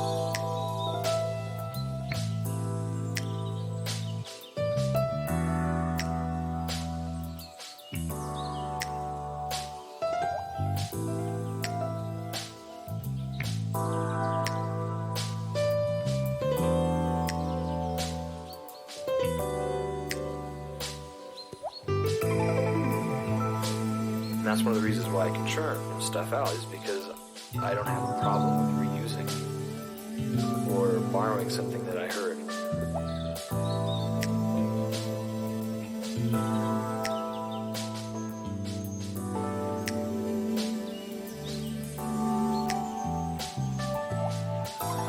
And I used to, because I thought it was not original, not creative. But I quickly found out that I am not original or creative. I can't make up a new thing.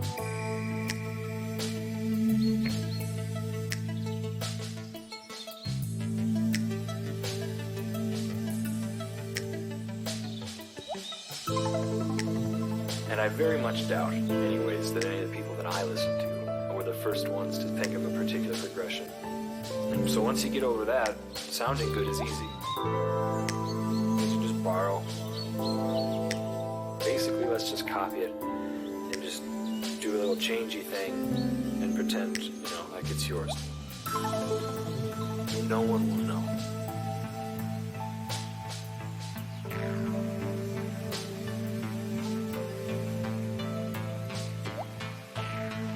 No one knows. The new generation now can steal everything from the older generation and pretend like it's theirs. Ooh, it's kind of controversial. Is it?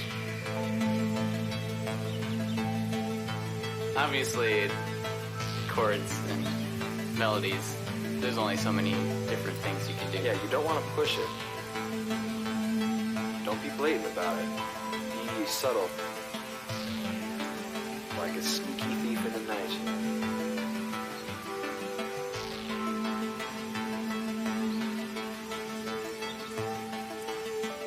And also be respectful, like leave them like a little note saying thank you very much for what you've done.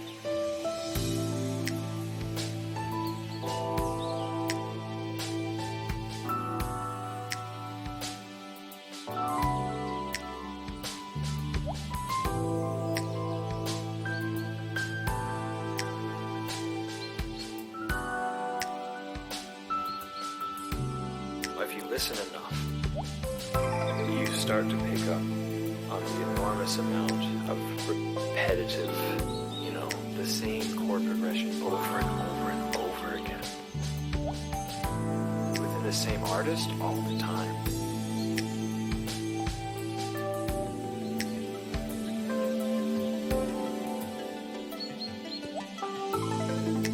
It's easy to churn out a lot of songs if you have a lot of different chord progressions in your mind and you know that, you know what, if I do this and I do this, it'll sound new enough.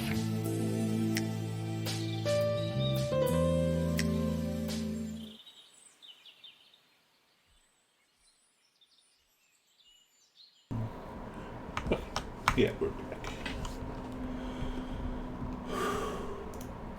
Alright, where were we? Oh, Chondros. Did your talking. Do we have anything else to ask him, or are we good? We want to go to Versi. Versi, alright.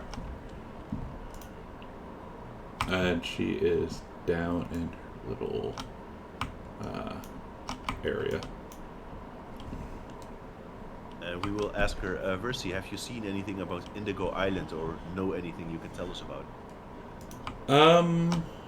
The island, yeah. It's home to a bunch of different tribes. You got humans, you got elves, dwarves. I think there's some gnomes there too. I'm not certain. Several tribes. Mm-hmm. Humans, dwarves, gnomes. And, what's the society there like? Will they welcome us? Will they... I know that's kind of like the civilized Stylians kind of dismiss those tribes as uncultured swine. But I think they're not too bad. I know that they kind of like to raid settlements along the Gulf. But I think if you bring them, maybe treat them nice, they treat you nice. And do you think there is something there that waits for us, some fate, some reason for us to go there? I see a lot of iron and winged copper. All right. And Iron and winged copper? Correct. What is winged copper? I see that it flies, and it is very mean. oh, that's a copper dragon. Ooh. Now, iron is not a metal seen really on Thylea. It's usually bronze. Is this like iron deposits? I know that the dwarves have a small. They found a small settlement or deposit. Does anybody Did they need dig iron too in the deeply? party? I will ask what the hell is iron? It is a very strong metal. Well, maybe we can make something powerful from it, or have someone make something. I mean, maybe some recipe requires iron. I don't know. And she'll Yeah, say, that's what I was asking. Okay. If go ahead. No, go ahead. Go ahead. Oh, just Arcadia was asking, did anybody need iron for one of their, things that they need to make, like Nico's staff of healing or something?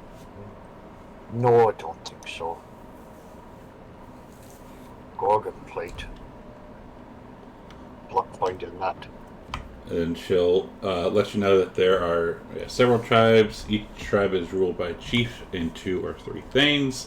Tribes are defended by a core group of fearless warriors, but all the men and women in the tribe are able to fight. The largest tribe is made up of humans, half-elves, tieflings, and apparently half-orc, ruled by Gorak, an exceedingly tall and slender half-elf. How do you spell their name? Gorac. Right in chat.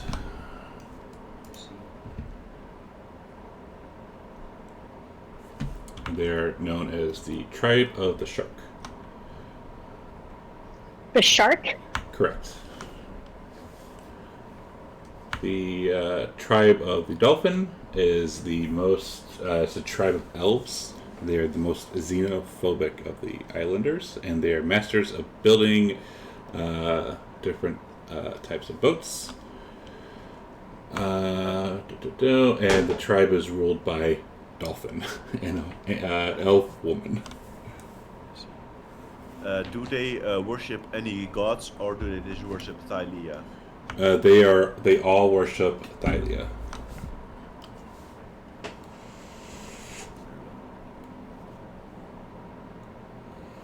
Is there like a history there on the island that we should a great crime there, or do they hate the Dragonlords or the gods? Let's see here.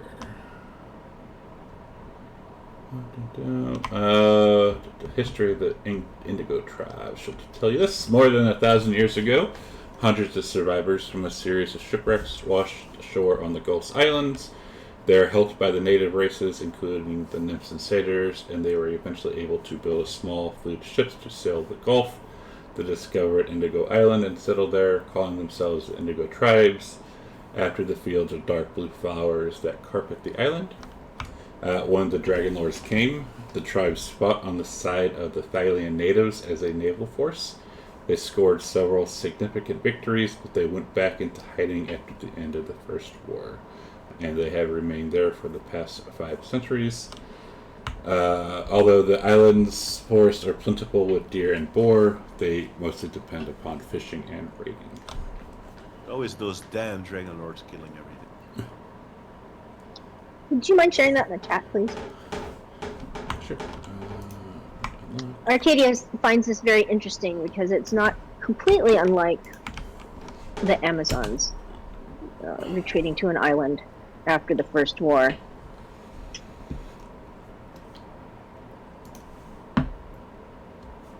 And then civilized mainland Thailands dismissed the tribes as uncultured barbarians, worthy only of score. However, their fearlessness and naval prowess also inspire respect. The barbarians frequently raid settlements along the Cerulean Gulf. They're the best navigators of all of Thalia. They can observe flexing birds and track the movements of stars to travel the Gulf. They consider their skills to be sacred and would never share their techniques with an outsider. And some do travel to Mitros and Astoria to experience the decadent lifestyle of the mainlanders, but all of them eventually return home. It's just like the Amish. And Arcadia, you said Indigo Island under the constellation of the Queen had something to do with the Queen of the Gods? Yeah, it's about Mitros. I can. I'll reshare what Corbin's said.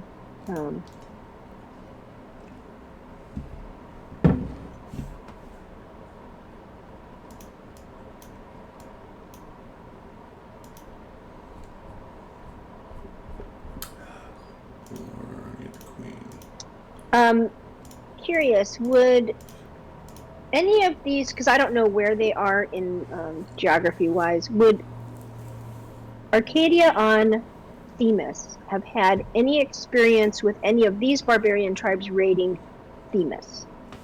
No. Because Themis is in the Forgotten Sea. Oh, okay.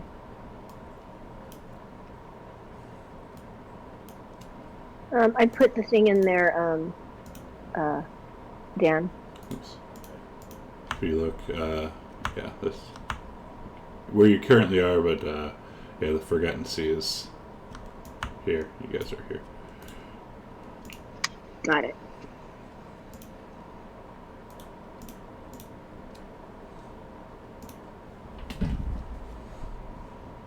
Seems like almost kind of like a little Cerulean Gulf or Cerulean Sea version of kind of Themis. I don't understand this at all, this text. It says, she first appeared in the hour of need, and she heralded the dawn of civilization, and that's why she's the goddess of dawn. That is about Mitros, the city, right? But it's about Mitros the goddess. Yes. During the founding of the Great Sea, okay.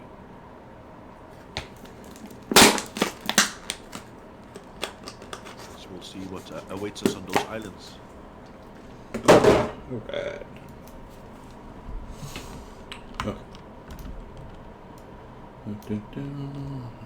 Alright, heading to a long rest. Yeah, Mitros, she is called the Silver Queen by some and is the most benevolent of the five gods. And she is widely credited with the survival of Mitros during the destruction and aftermath of the First War, and is said to appear to her priests as a warrior queen clad in shimmering golden armor. And she ascended to the heavens after a cataclysmic battle with Sidon and Theria, so she no longer walks among mortals. Yeah, she was the one that turned him back at the last minute, taking Mitros.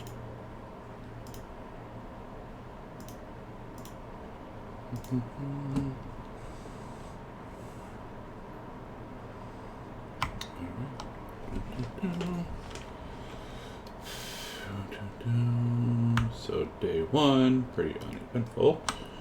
Was there any like chatter or anything you guys wanted to do before like we kind of go farther?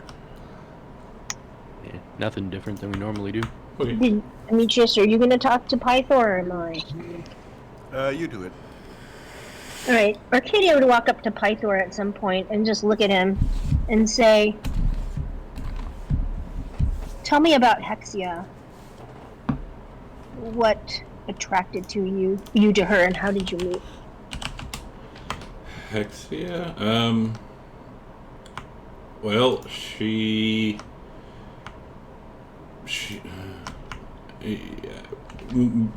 I kind of like kind of attracted to all types of women. and So she can take the form of a woman? Is that what? yes and no. Like, I knew she was like, yeah, she did appear as a woman, but I kind of had a feeling, because I've never seen a woman so beautiful, so I kind of already assumed that there's something wrong with her, but I was attracted anyways. Were you with her for a long time? Yes. And then she kind of was, I kind of met somebody else. I kind of met somebody else, and then she kind of grew jealous. I guess that was Arcadia's mother. And she took revenge upon numerous men and women who have been my consorts over the last several centuries.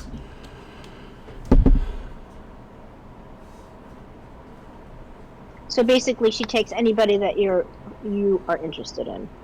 Yes. And does she But continue to do that? after your mother, I have sworn off relationships. And how did you meet my mother?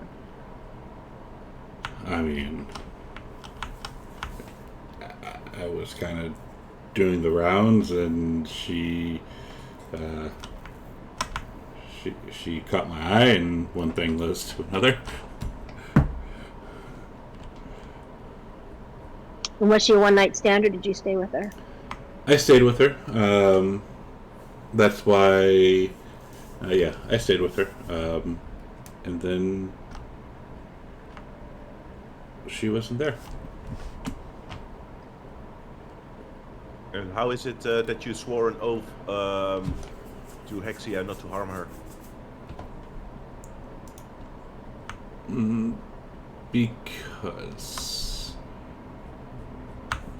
I can't.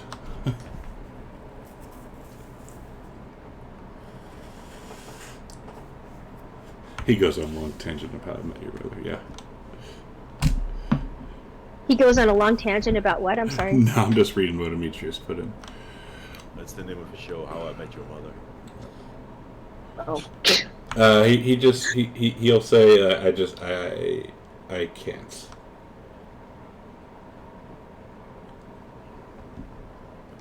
You can't explain?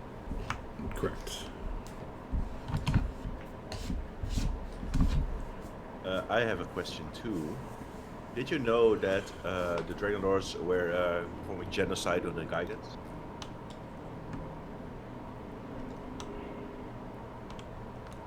Yes. Why didn't you stop them? I was not around. Else you would have? I would have tried. It's good enough for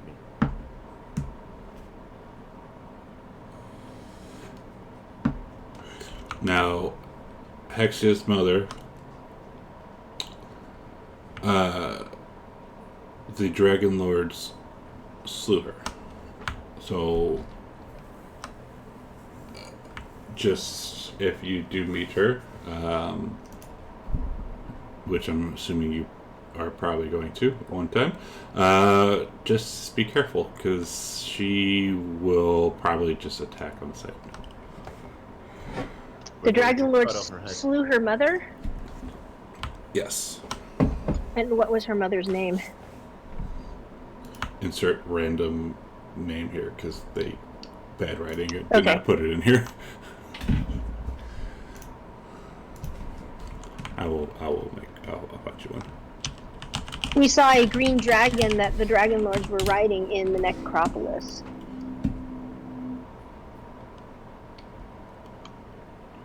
Can you tell me anything about that dragon? Do you know the name? I'd have to look it up. I just remember seeing a green one, but I can do this later. Wasn't it the tomb you entered of Hexia? A champion or something? I remember that you entered a tomb related to Hexia. It wasn't some random green dragon at least.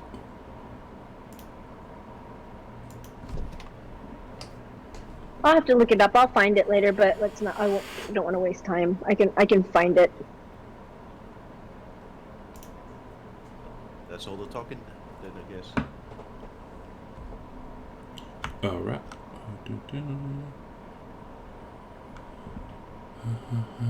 Oh, she just saw. You know what? She saw a couple of green dragons. This was in This was in Balmetria's tomb.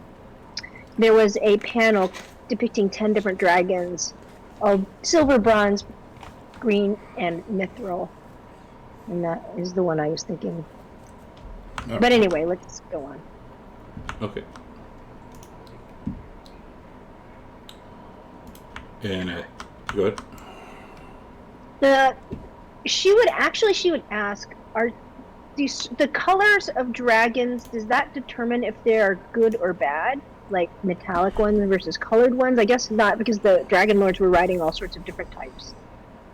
Correct. That's kind of like saying types of like animals, or like a breed of an animal is bad just because of what it is. Like say you have a dog and you got a one that's more predispositioned to be mean, but it's on how it's raised. Basically, it's not following the 5e handbook generalization. Correct.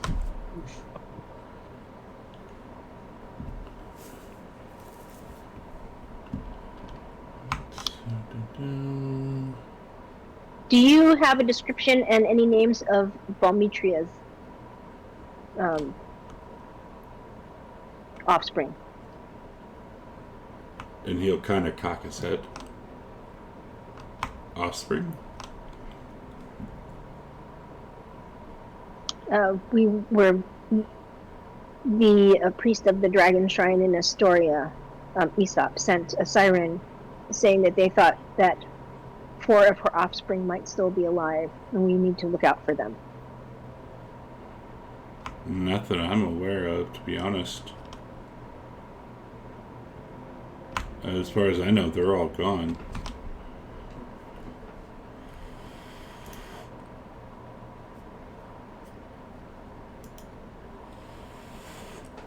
And it doesn't appear like he's trying to hide anything. He actually seems kind of like confused. Okay.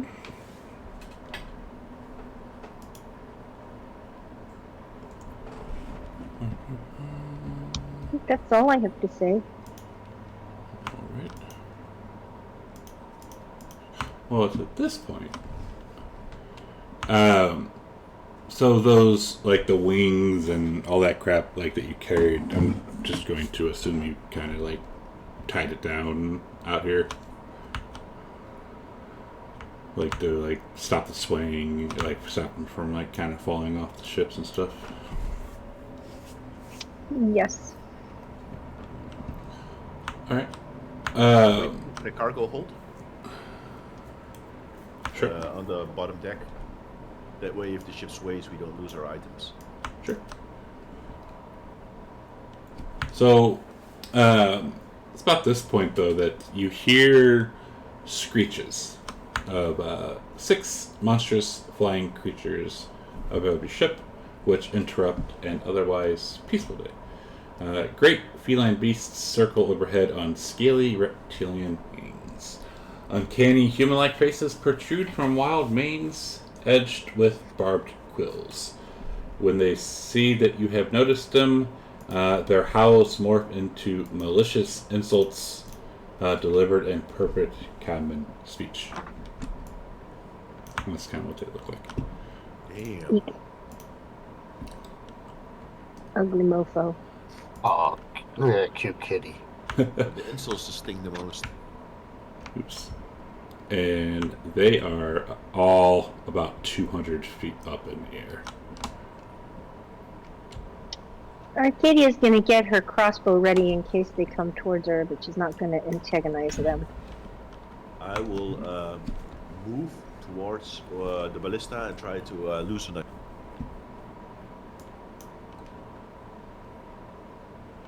So they should all be loaded, so it takes an action to aim it and an action to fire. Correct. Yeah. Can it be like two people man one ballista, and then it's like, or does it like have to be one person does all three of those actions? No, you can have 3 people in there, like, because it's an action to load, action to aim, action to fire. So one person, if you want set up having loading it, one aiming, one firing. You want help over there, Demetrius? Sure. Okay. Back in my day, we manned this with 3 people. So, do you just automatically just shoot? Yeah. I want to kill all these things. Yeah. I want to shoot at them. Okay. But they haven't There's attacked 6 of them and they haven't attacked. So? They might I'm be hungry. friendly. No, I'm hungry. I want din din.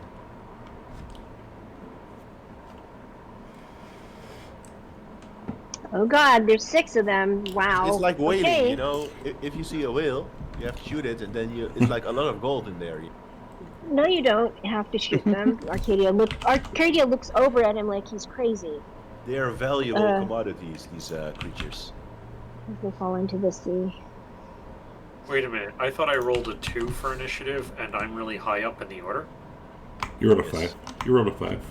Oh, because I got a 5. I rolled a 2. Yeah. Did you roll your portent die for the day? Oh, no, I haven't. That might come in handy. Oh, damn. Just as That- much as Wow. that one, yes. Wow, nice ones. It's definitely an ill portent.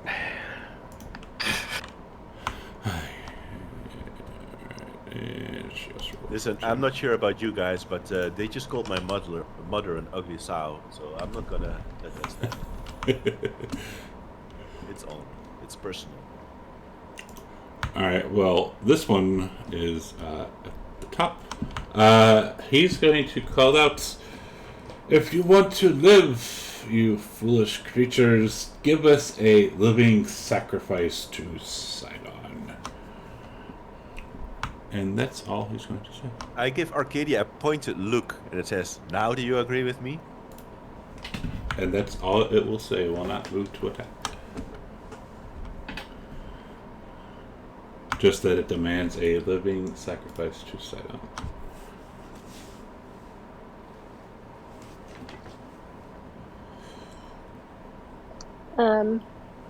They threatened us. Sure. They're going to kill us if we don't kill them.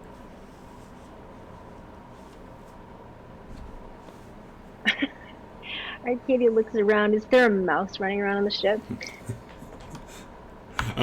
Piggy has been eating them. She'll call Piggy over. Does Piggy have a mouse? She does not. No, dang it. Okay. Did you see an insect? Is there any like roach on the floor? Keep in mind, you got goats and cows and people kind of running around. It's not just yous. I Also, know. I'm pretty sure you're gonna piss Sidon off if I say it. That's what she's thinking. She is going to hold her action. How far up are these things? All of them are 200 feet up. All right. Do we know what's the range of the ballista? That's a good question. Let me look that up.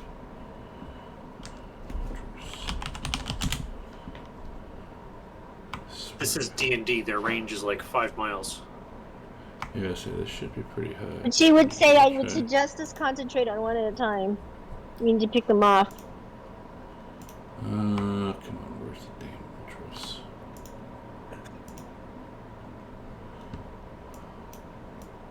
Oops. NPC, then she yells at Nico, if you could light him up, that's really helpful to me. Oh, there we go.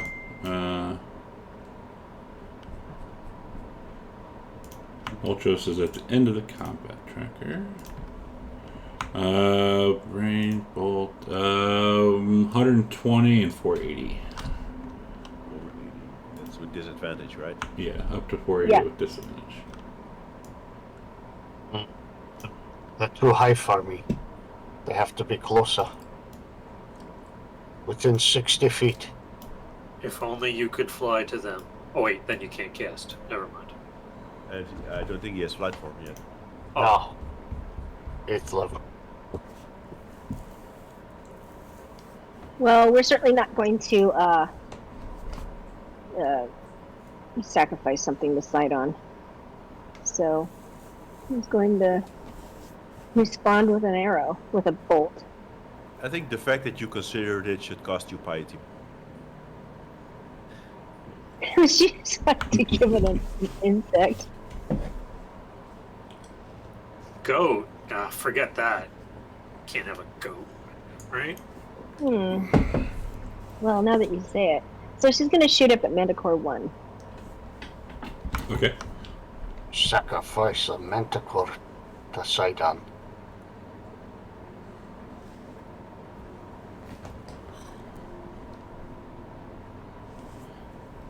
And he will laugh. You have chosen poorly.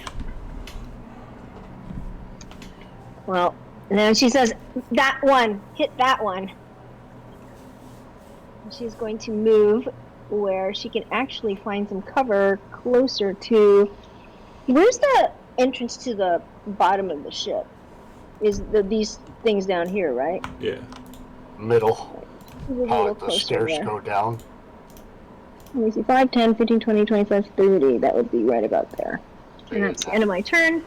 She's going to let Nyx is just going to hang out and skip her turn. She will attack with her pinions as they descend. If they get within, 60 feet of height.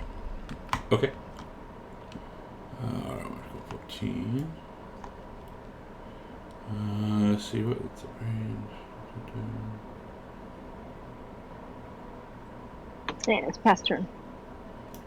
And this one will fly overhead. And will shoot you. With its tail. Ooh, shoot with the tail? Oh, she's never seen these things before. Great.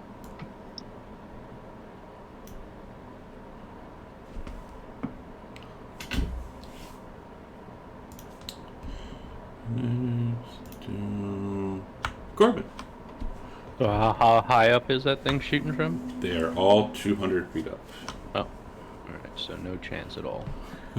Unless you get like ginormous Corbin. Yeah.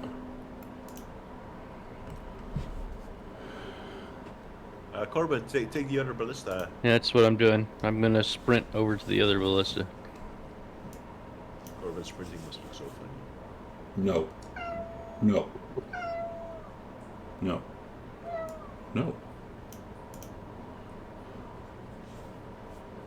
And that's my action. 2.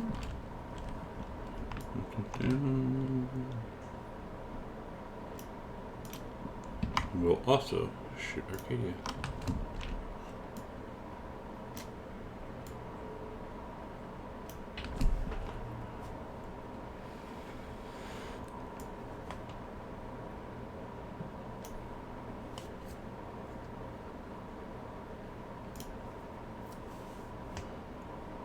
All right. Well, I'm helping. I'm aiming the crossbow, so what's his name? Amitrius can shoot. Okay. Thank you for remembering the name of your fellow party member that you've been traveling with. That horse guy over there. Yeah, the one with the. Yes. Speaking of which, I look over to the other up to Folon and I'm like, could you help us reload one of these things? Okay. Or, hey Kyra, can you help out What's it? Arcadia? She seems surrounded. I'll try. Okay. And I think that's my, full action. Right? To aim it, yes. Alright. So that's my turn.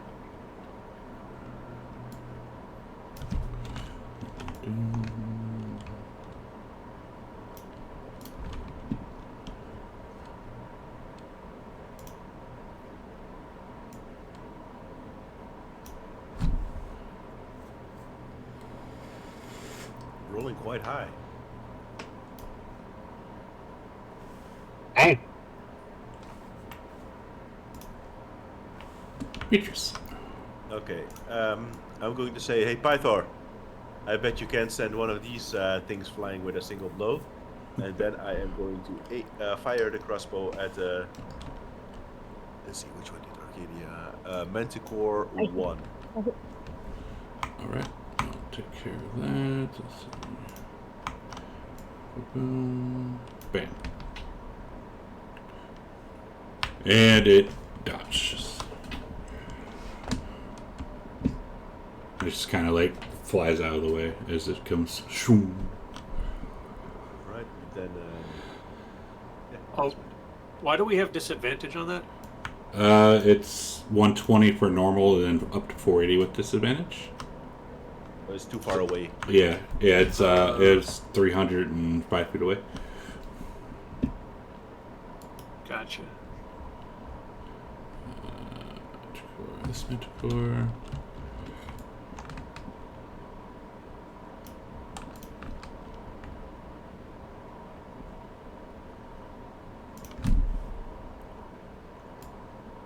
Ugh, man, I'm an idiot. Ugh.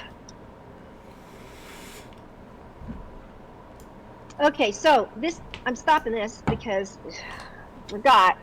You see her raise up her vambrace, and she is. There's a shield.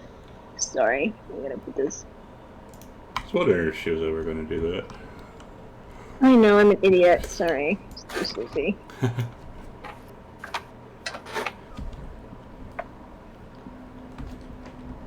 So that should miss. Alright.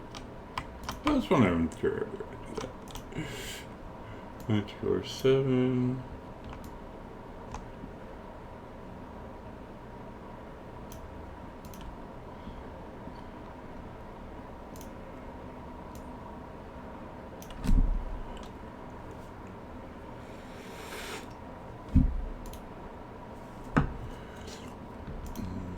Kyra.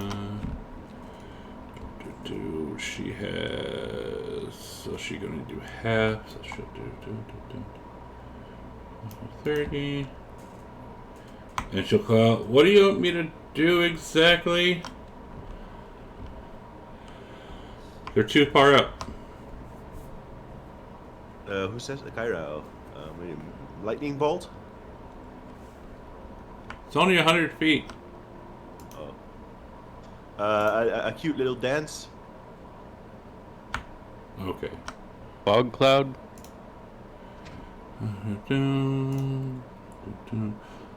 Full on will say, do you want me to help the two of you reload, or do you want me to help Corbin with the aiming and firing? Corbin. Alright. So, he'll move up. And Corbin, which one did you have it aimed at? The one Arcadia wanted. Alright. The one furthest away. Dang. Yeah.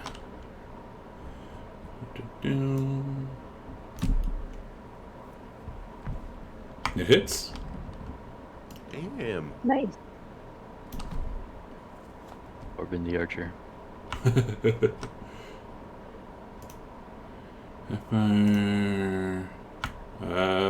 Oh, Nico. You never rolled.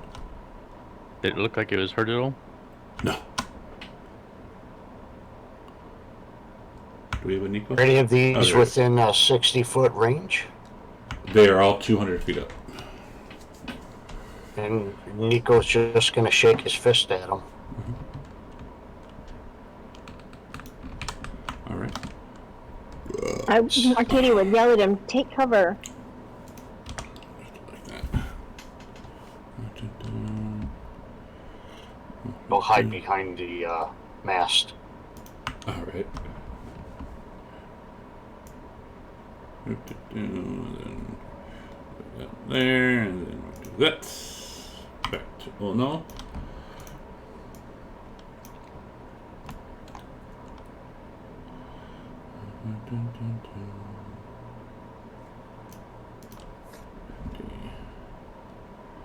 And it will get there. Arcadia.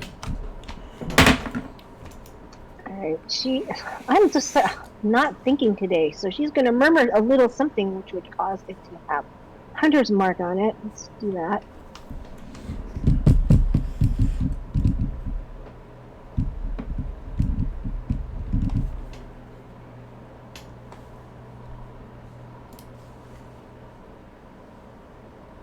And it's not doing it. Great. There it is. Alrighty. And so she's going to shoot at it again. She's going to sharpshoot. What the hell?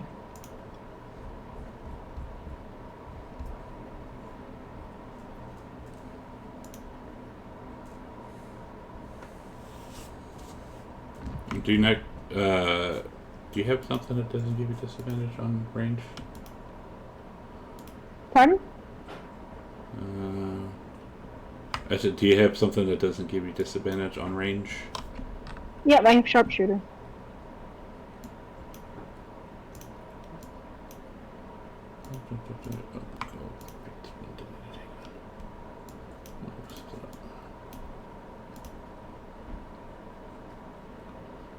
And she misses, and she is going to go down the stairs.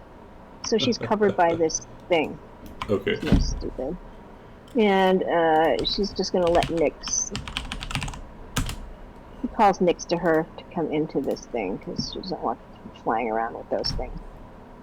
So Nyx would come to her, and that's passing my turn. All right.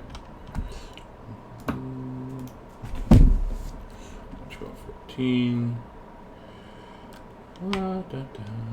Right, so this one now. I'm gonna fly over here and attack Milan.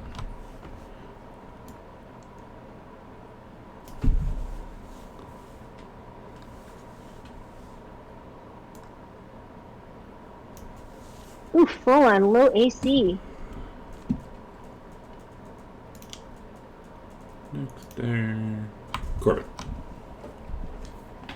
Corbin sees Arcadia go onto the ship, and he yells to everybody, let's see if we can get these guys out of the air, and I will run and go under as well.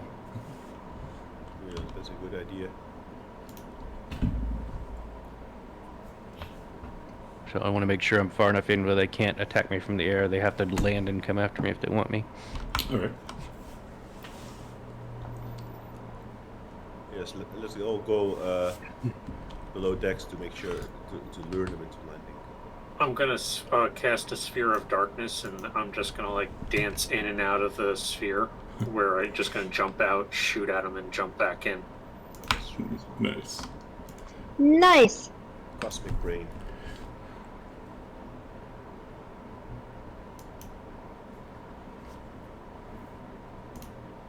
Okay, so I am, what is it? We're gonna move off the galley. That's my 30 movement, right? Well, yeah, that I can get to that spot right there, right? Yeah. All right, I cast. I have a scroll of darkness. I'm gonna cast it so that I'd like the center to be like I can't remember how to draw a circle. How do you do that? Right click, and then go to pointers, which is at the 11 o'clock, and then go to circle. pointers. Oh yeah, circle. So Darkness. that didn't do it. Try again. Circle, and then there we go.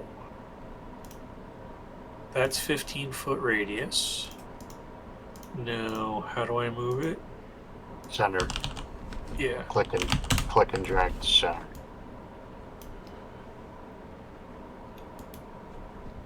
So it's like right there. I'm in the sphere of darkness. One of the stairs isn't. And that's my turn. Very nice.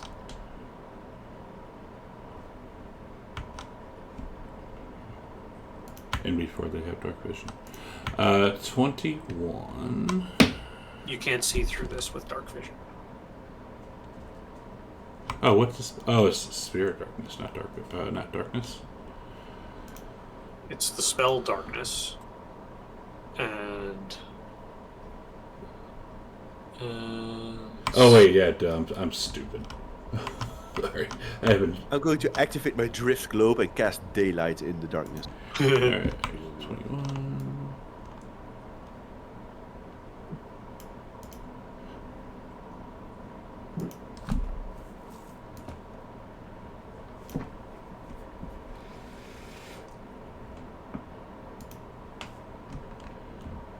Army troops. I am going to move here. I'm going to taunt the manticores and say, if you fight us, like, bird creature. We don't need to fight you, we just want food. And I have blind sight, and I'm going to ready an action. If any creature comes, if any manticore comes within 10 feet of me, I will melee attack them. I have 10 feet blind sight.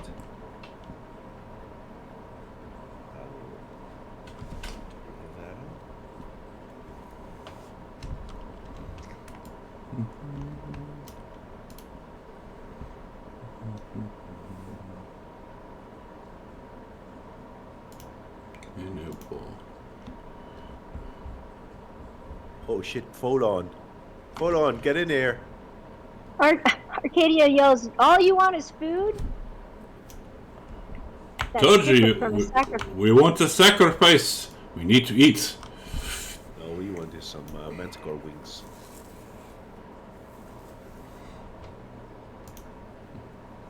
Giving food is different than making a sacrifice.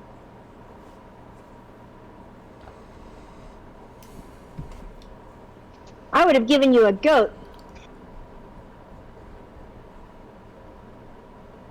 Don't worry, Arcadia, we can take him. Probably. Nico's just gonna crouch down and hide right there. 'Cause they're too far away for him. He has nothing to reach them. Like, Nico, you should come here, because what if they decide to gang up on you? They're all gonna shoot you. He's gonna dash into the darkness. Run into something that'd be hilarious. He gets turned. That's all he could do. Mm-hmm.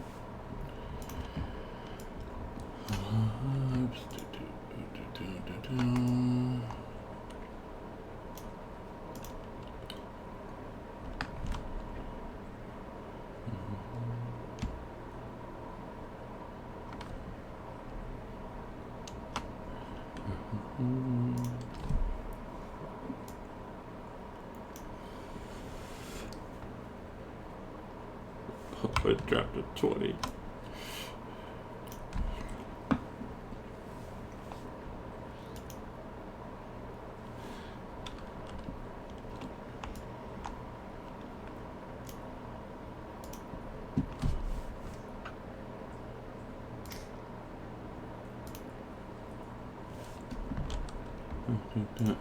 Full on.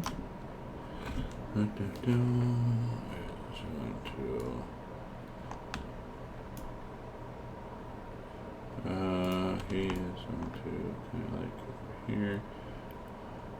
Oh yeah, he can get in there.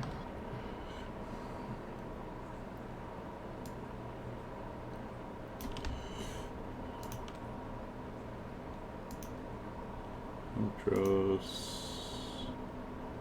Core 1. What's this one going to do?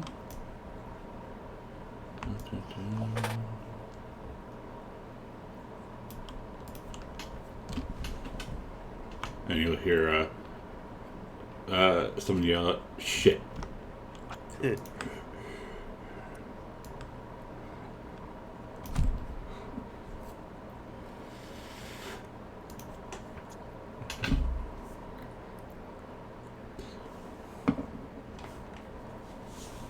Okay, so Arcadia's gonna pop her head out, but how does this darkness work? She will not be able to, if she comes out, will she not be able to see through that thing? Yeah. Yeah. Like, if they can't see you, you can't see them.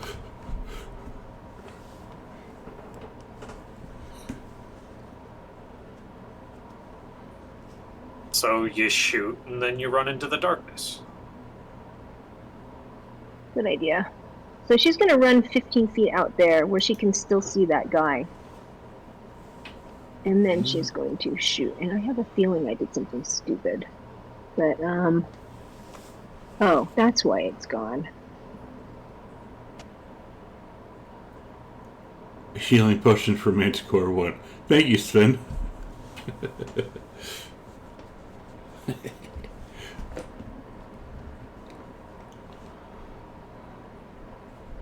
Alright, let's see if sorry. It's confusing. Damn it did take it off. Shit.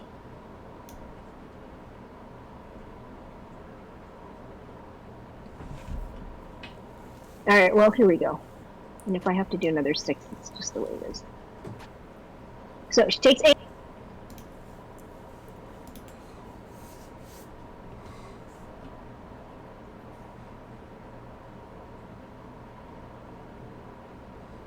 And I'm not sure where that went.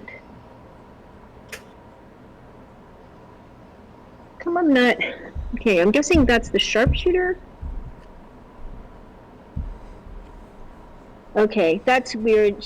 Okay, the 6, that's from the sharpshooter, and she should get another one for Hunter's Mark.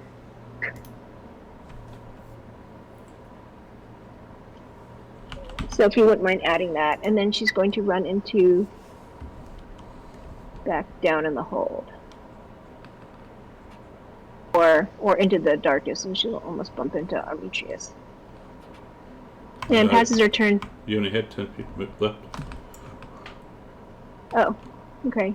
It took because you 5 to come up, and then Got it. 10 over. Right, Yeah. I'll be right there. Let's see, where's that? I can't see the squares. There we go. Thank you. Yeah. It's 2 Just corners, in right? there. But she's visible. So yeah, it's 2 corners. 2 corners in, 2 corners out. Yeah, okay.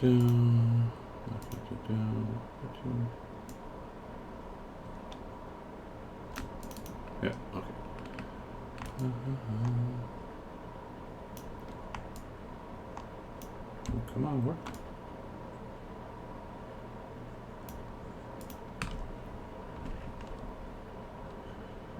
Oh, it's moving really slow right now for some reason.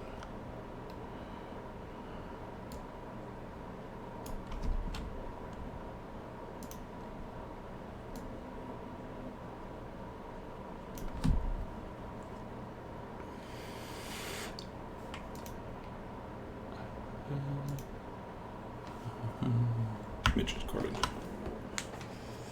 Alright.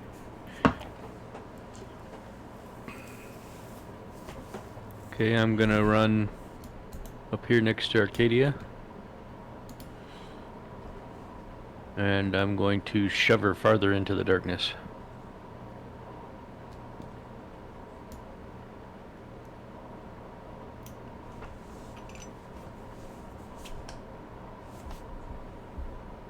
And then I'm gonna follow her in. You. I'll do the ship on her. Oh, alright.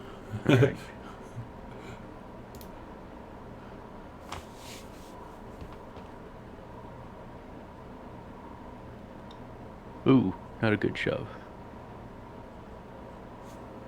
But it works.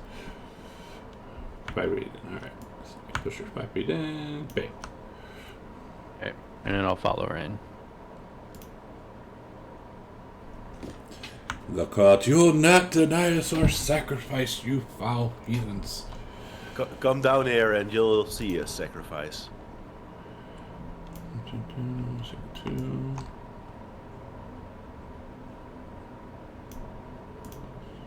D.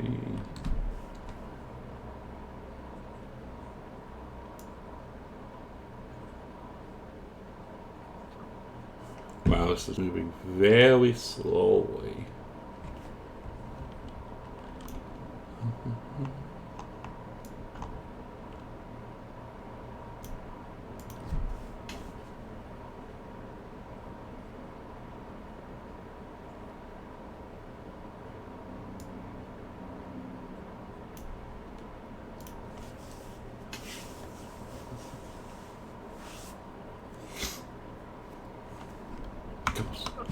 All right.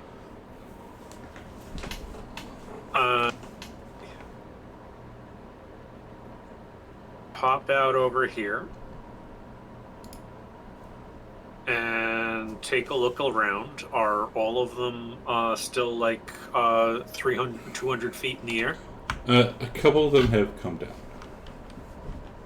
Or like descended a little bit to like various heights. I'm looking at the height on them to see and trying to figure out which one's which. They all... Okay. Just, nominally, they're still pretty ridiculously far up. Yes.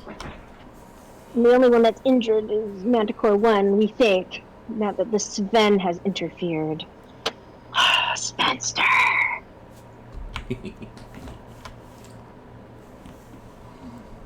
Alright.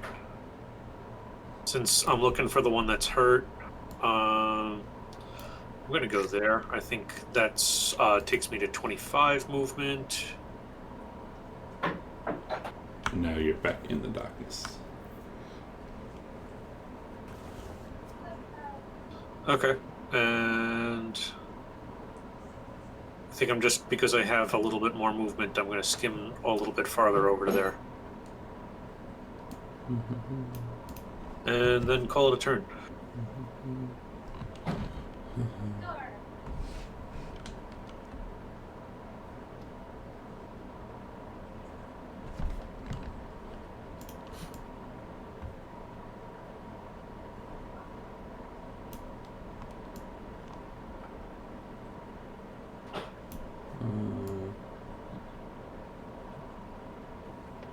It's kind of nice to be out of the sun. It's always so bright out here.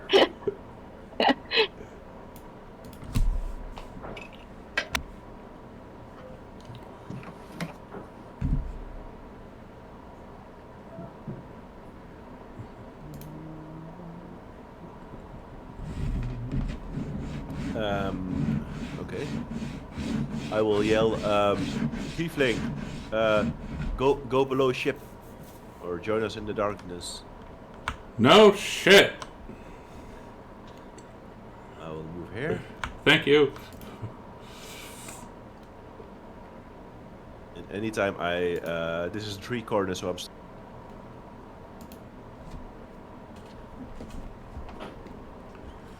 I'm still invisible. Engorge I don't know. I will ready an attack action if a manticore comes within my reach.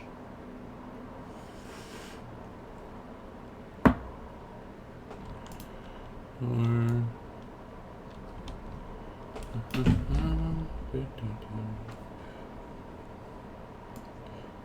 guys are all can't see nothing going on out here.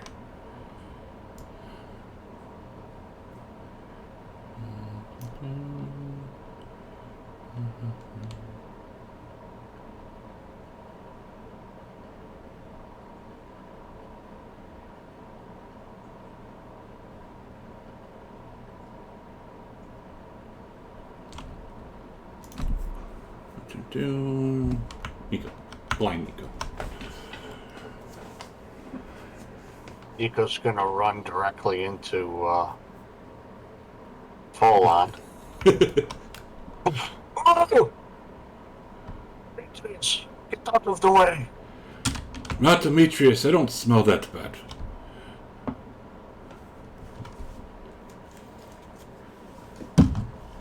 He reaches up and grabs him. He's like, yes, you're right. Sorry. He'll just feel his way around to his rump and then get to the edge. Alright.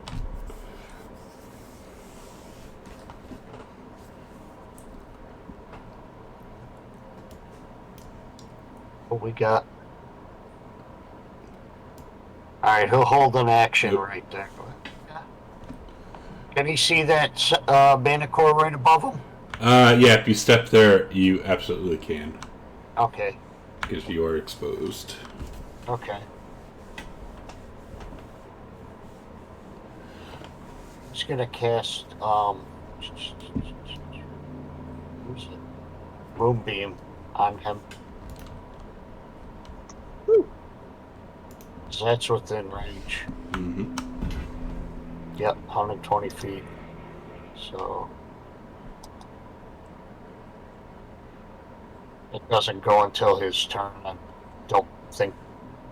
Does it go now or on his turn? On his turn. On his turn. Yeah, that's what I thought. So level 2. Okay. Yeah. Nice.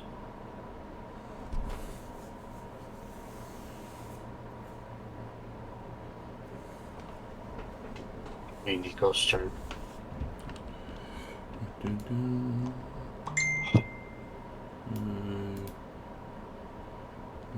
And what's the range on the tail spike? Is 100. Right.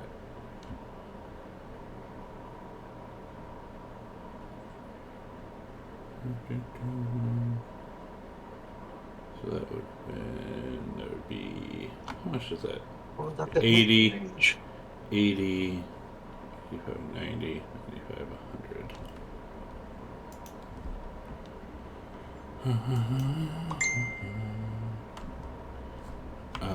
Contras is going to fuck off. And I'm just going to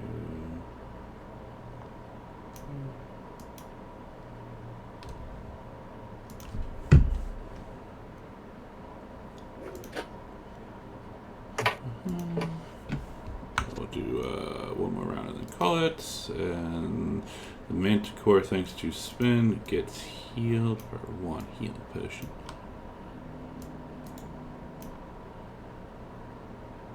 So it would be Stefan, so bam. He's going to say, stop trying to hide and give us our sacrifice.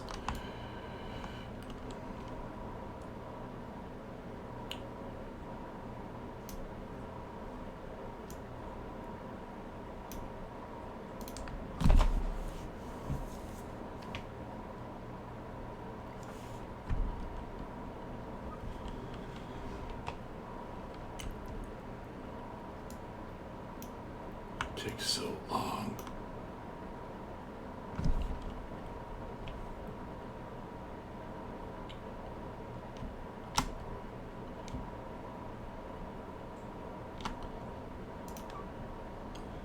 Arcadia.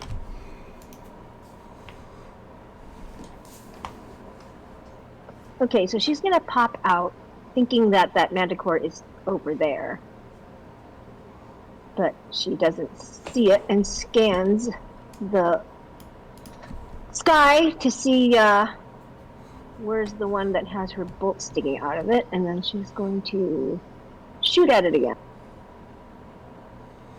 And you notice that it has descended a little bit. Oh, good to know. And then the other two by it are descended even lower.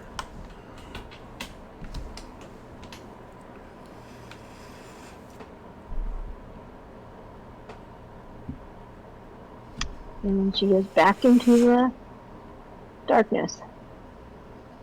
And skips Nyx.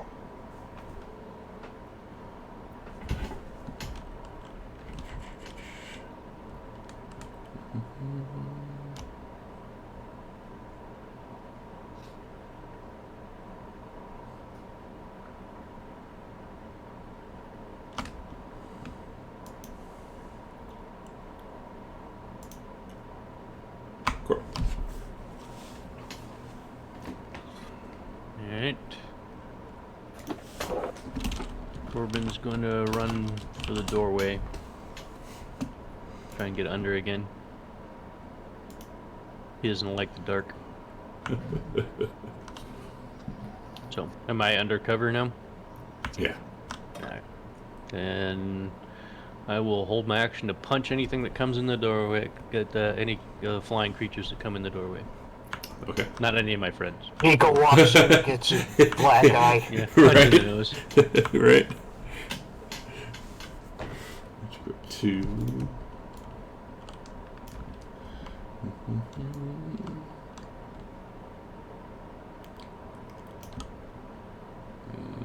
Oops.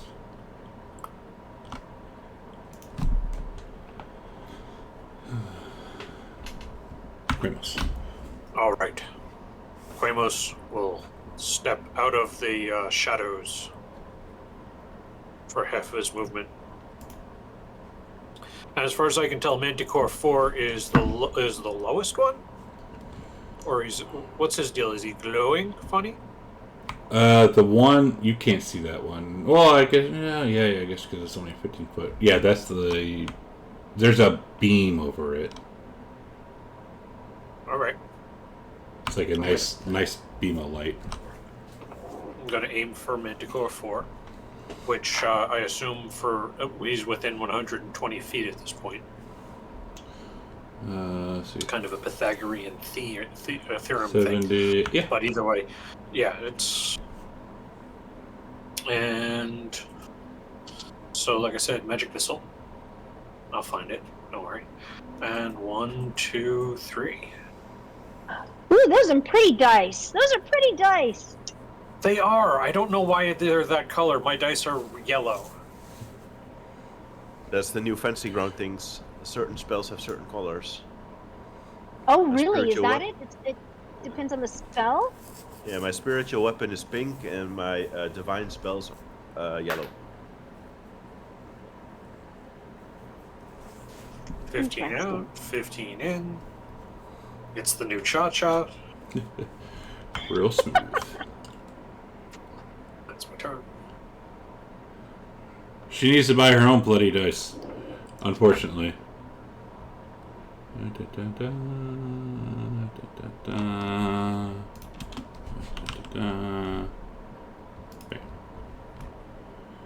Beatrice. Okay. I will stick my head out and peek. See, the situation hasn't seen much change. So I am going to go into this hold here. Hang on before I do that. 1 second. And I say, if you guys want a meal, we have goats and cows in the hold, and us too. So you stick your head out and become visible? Yes. Alright, Manticore 21 will take a shot at you, as it was holding its action. Damn.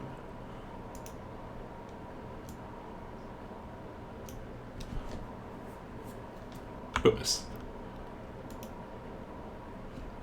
I will cramp up behind Corbin here. And Corbin starts to take a swing at you as you come in the door, but then I stop. yeah, that's my turn. I say, whose idea was it to attack these damn creatures? Yours. Manticore Okay, 4 would be Nico. I have a quick question. I should have moved all the way back in the thing. I thought I pushed 15. Is that... Because I was fully hidden and I moved out 15, I should have moved back in. So, is that okay? You had moved. I don't know what happened. You had moved, not that one. You had moved. You had moved there. Oh. So that would have been 15, and then 5, 10, 15 should be a little bit further in, I think. Oh, 15. I don't remember. So where you were, because you get, what, 30 feet, right? Yeah. So where you're at 5, 10, 15, out, and then 15 back? Oh, so I'm still... So I'm partially uncovered? Because I was covered to begin with. Oh, you're fully in there. Oh, I am? Okay, I must be seeing something weird. Never mind. Oh, I'm looking totally different. I don't know why Nico, the moonbeam on this guy.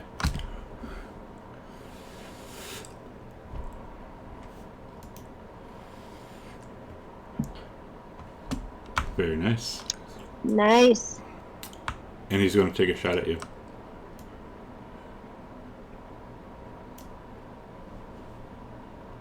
Oh, he got. Oh, he got you. My God, he's on +8. Whew. Oops, come on, damage. There we go. Oh, damn. Go Warcaster, drop second. Yeah. Love that Warcaster. And it's on you, sir. And Nico's gonna move down into the hold.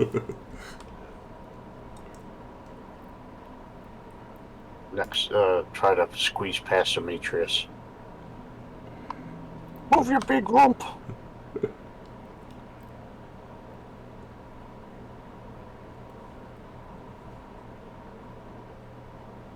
His turn.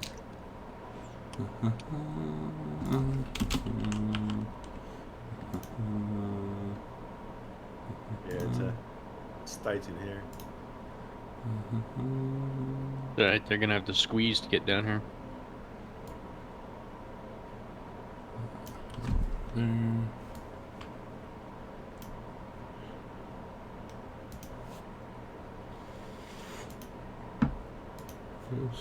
Alright, that is top of the round. So, yeah, we'll finish this up.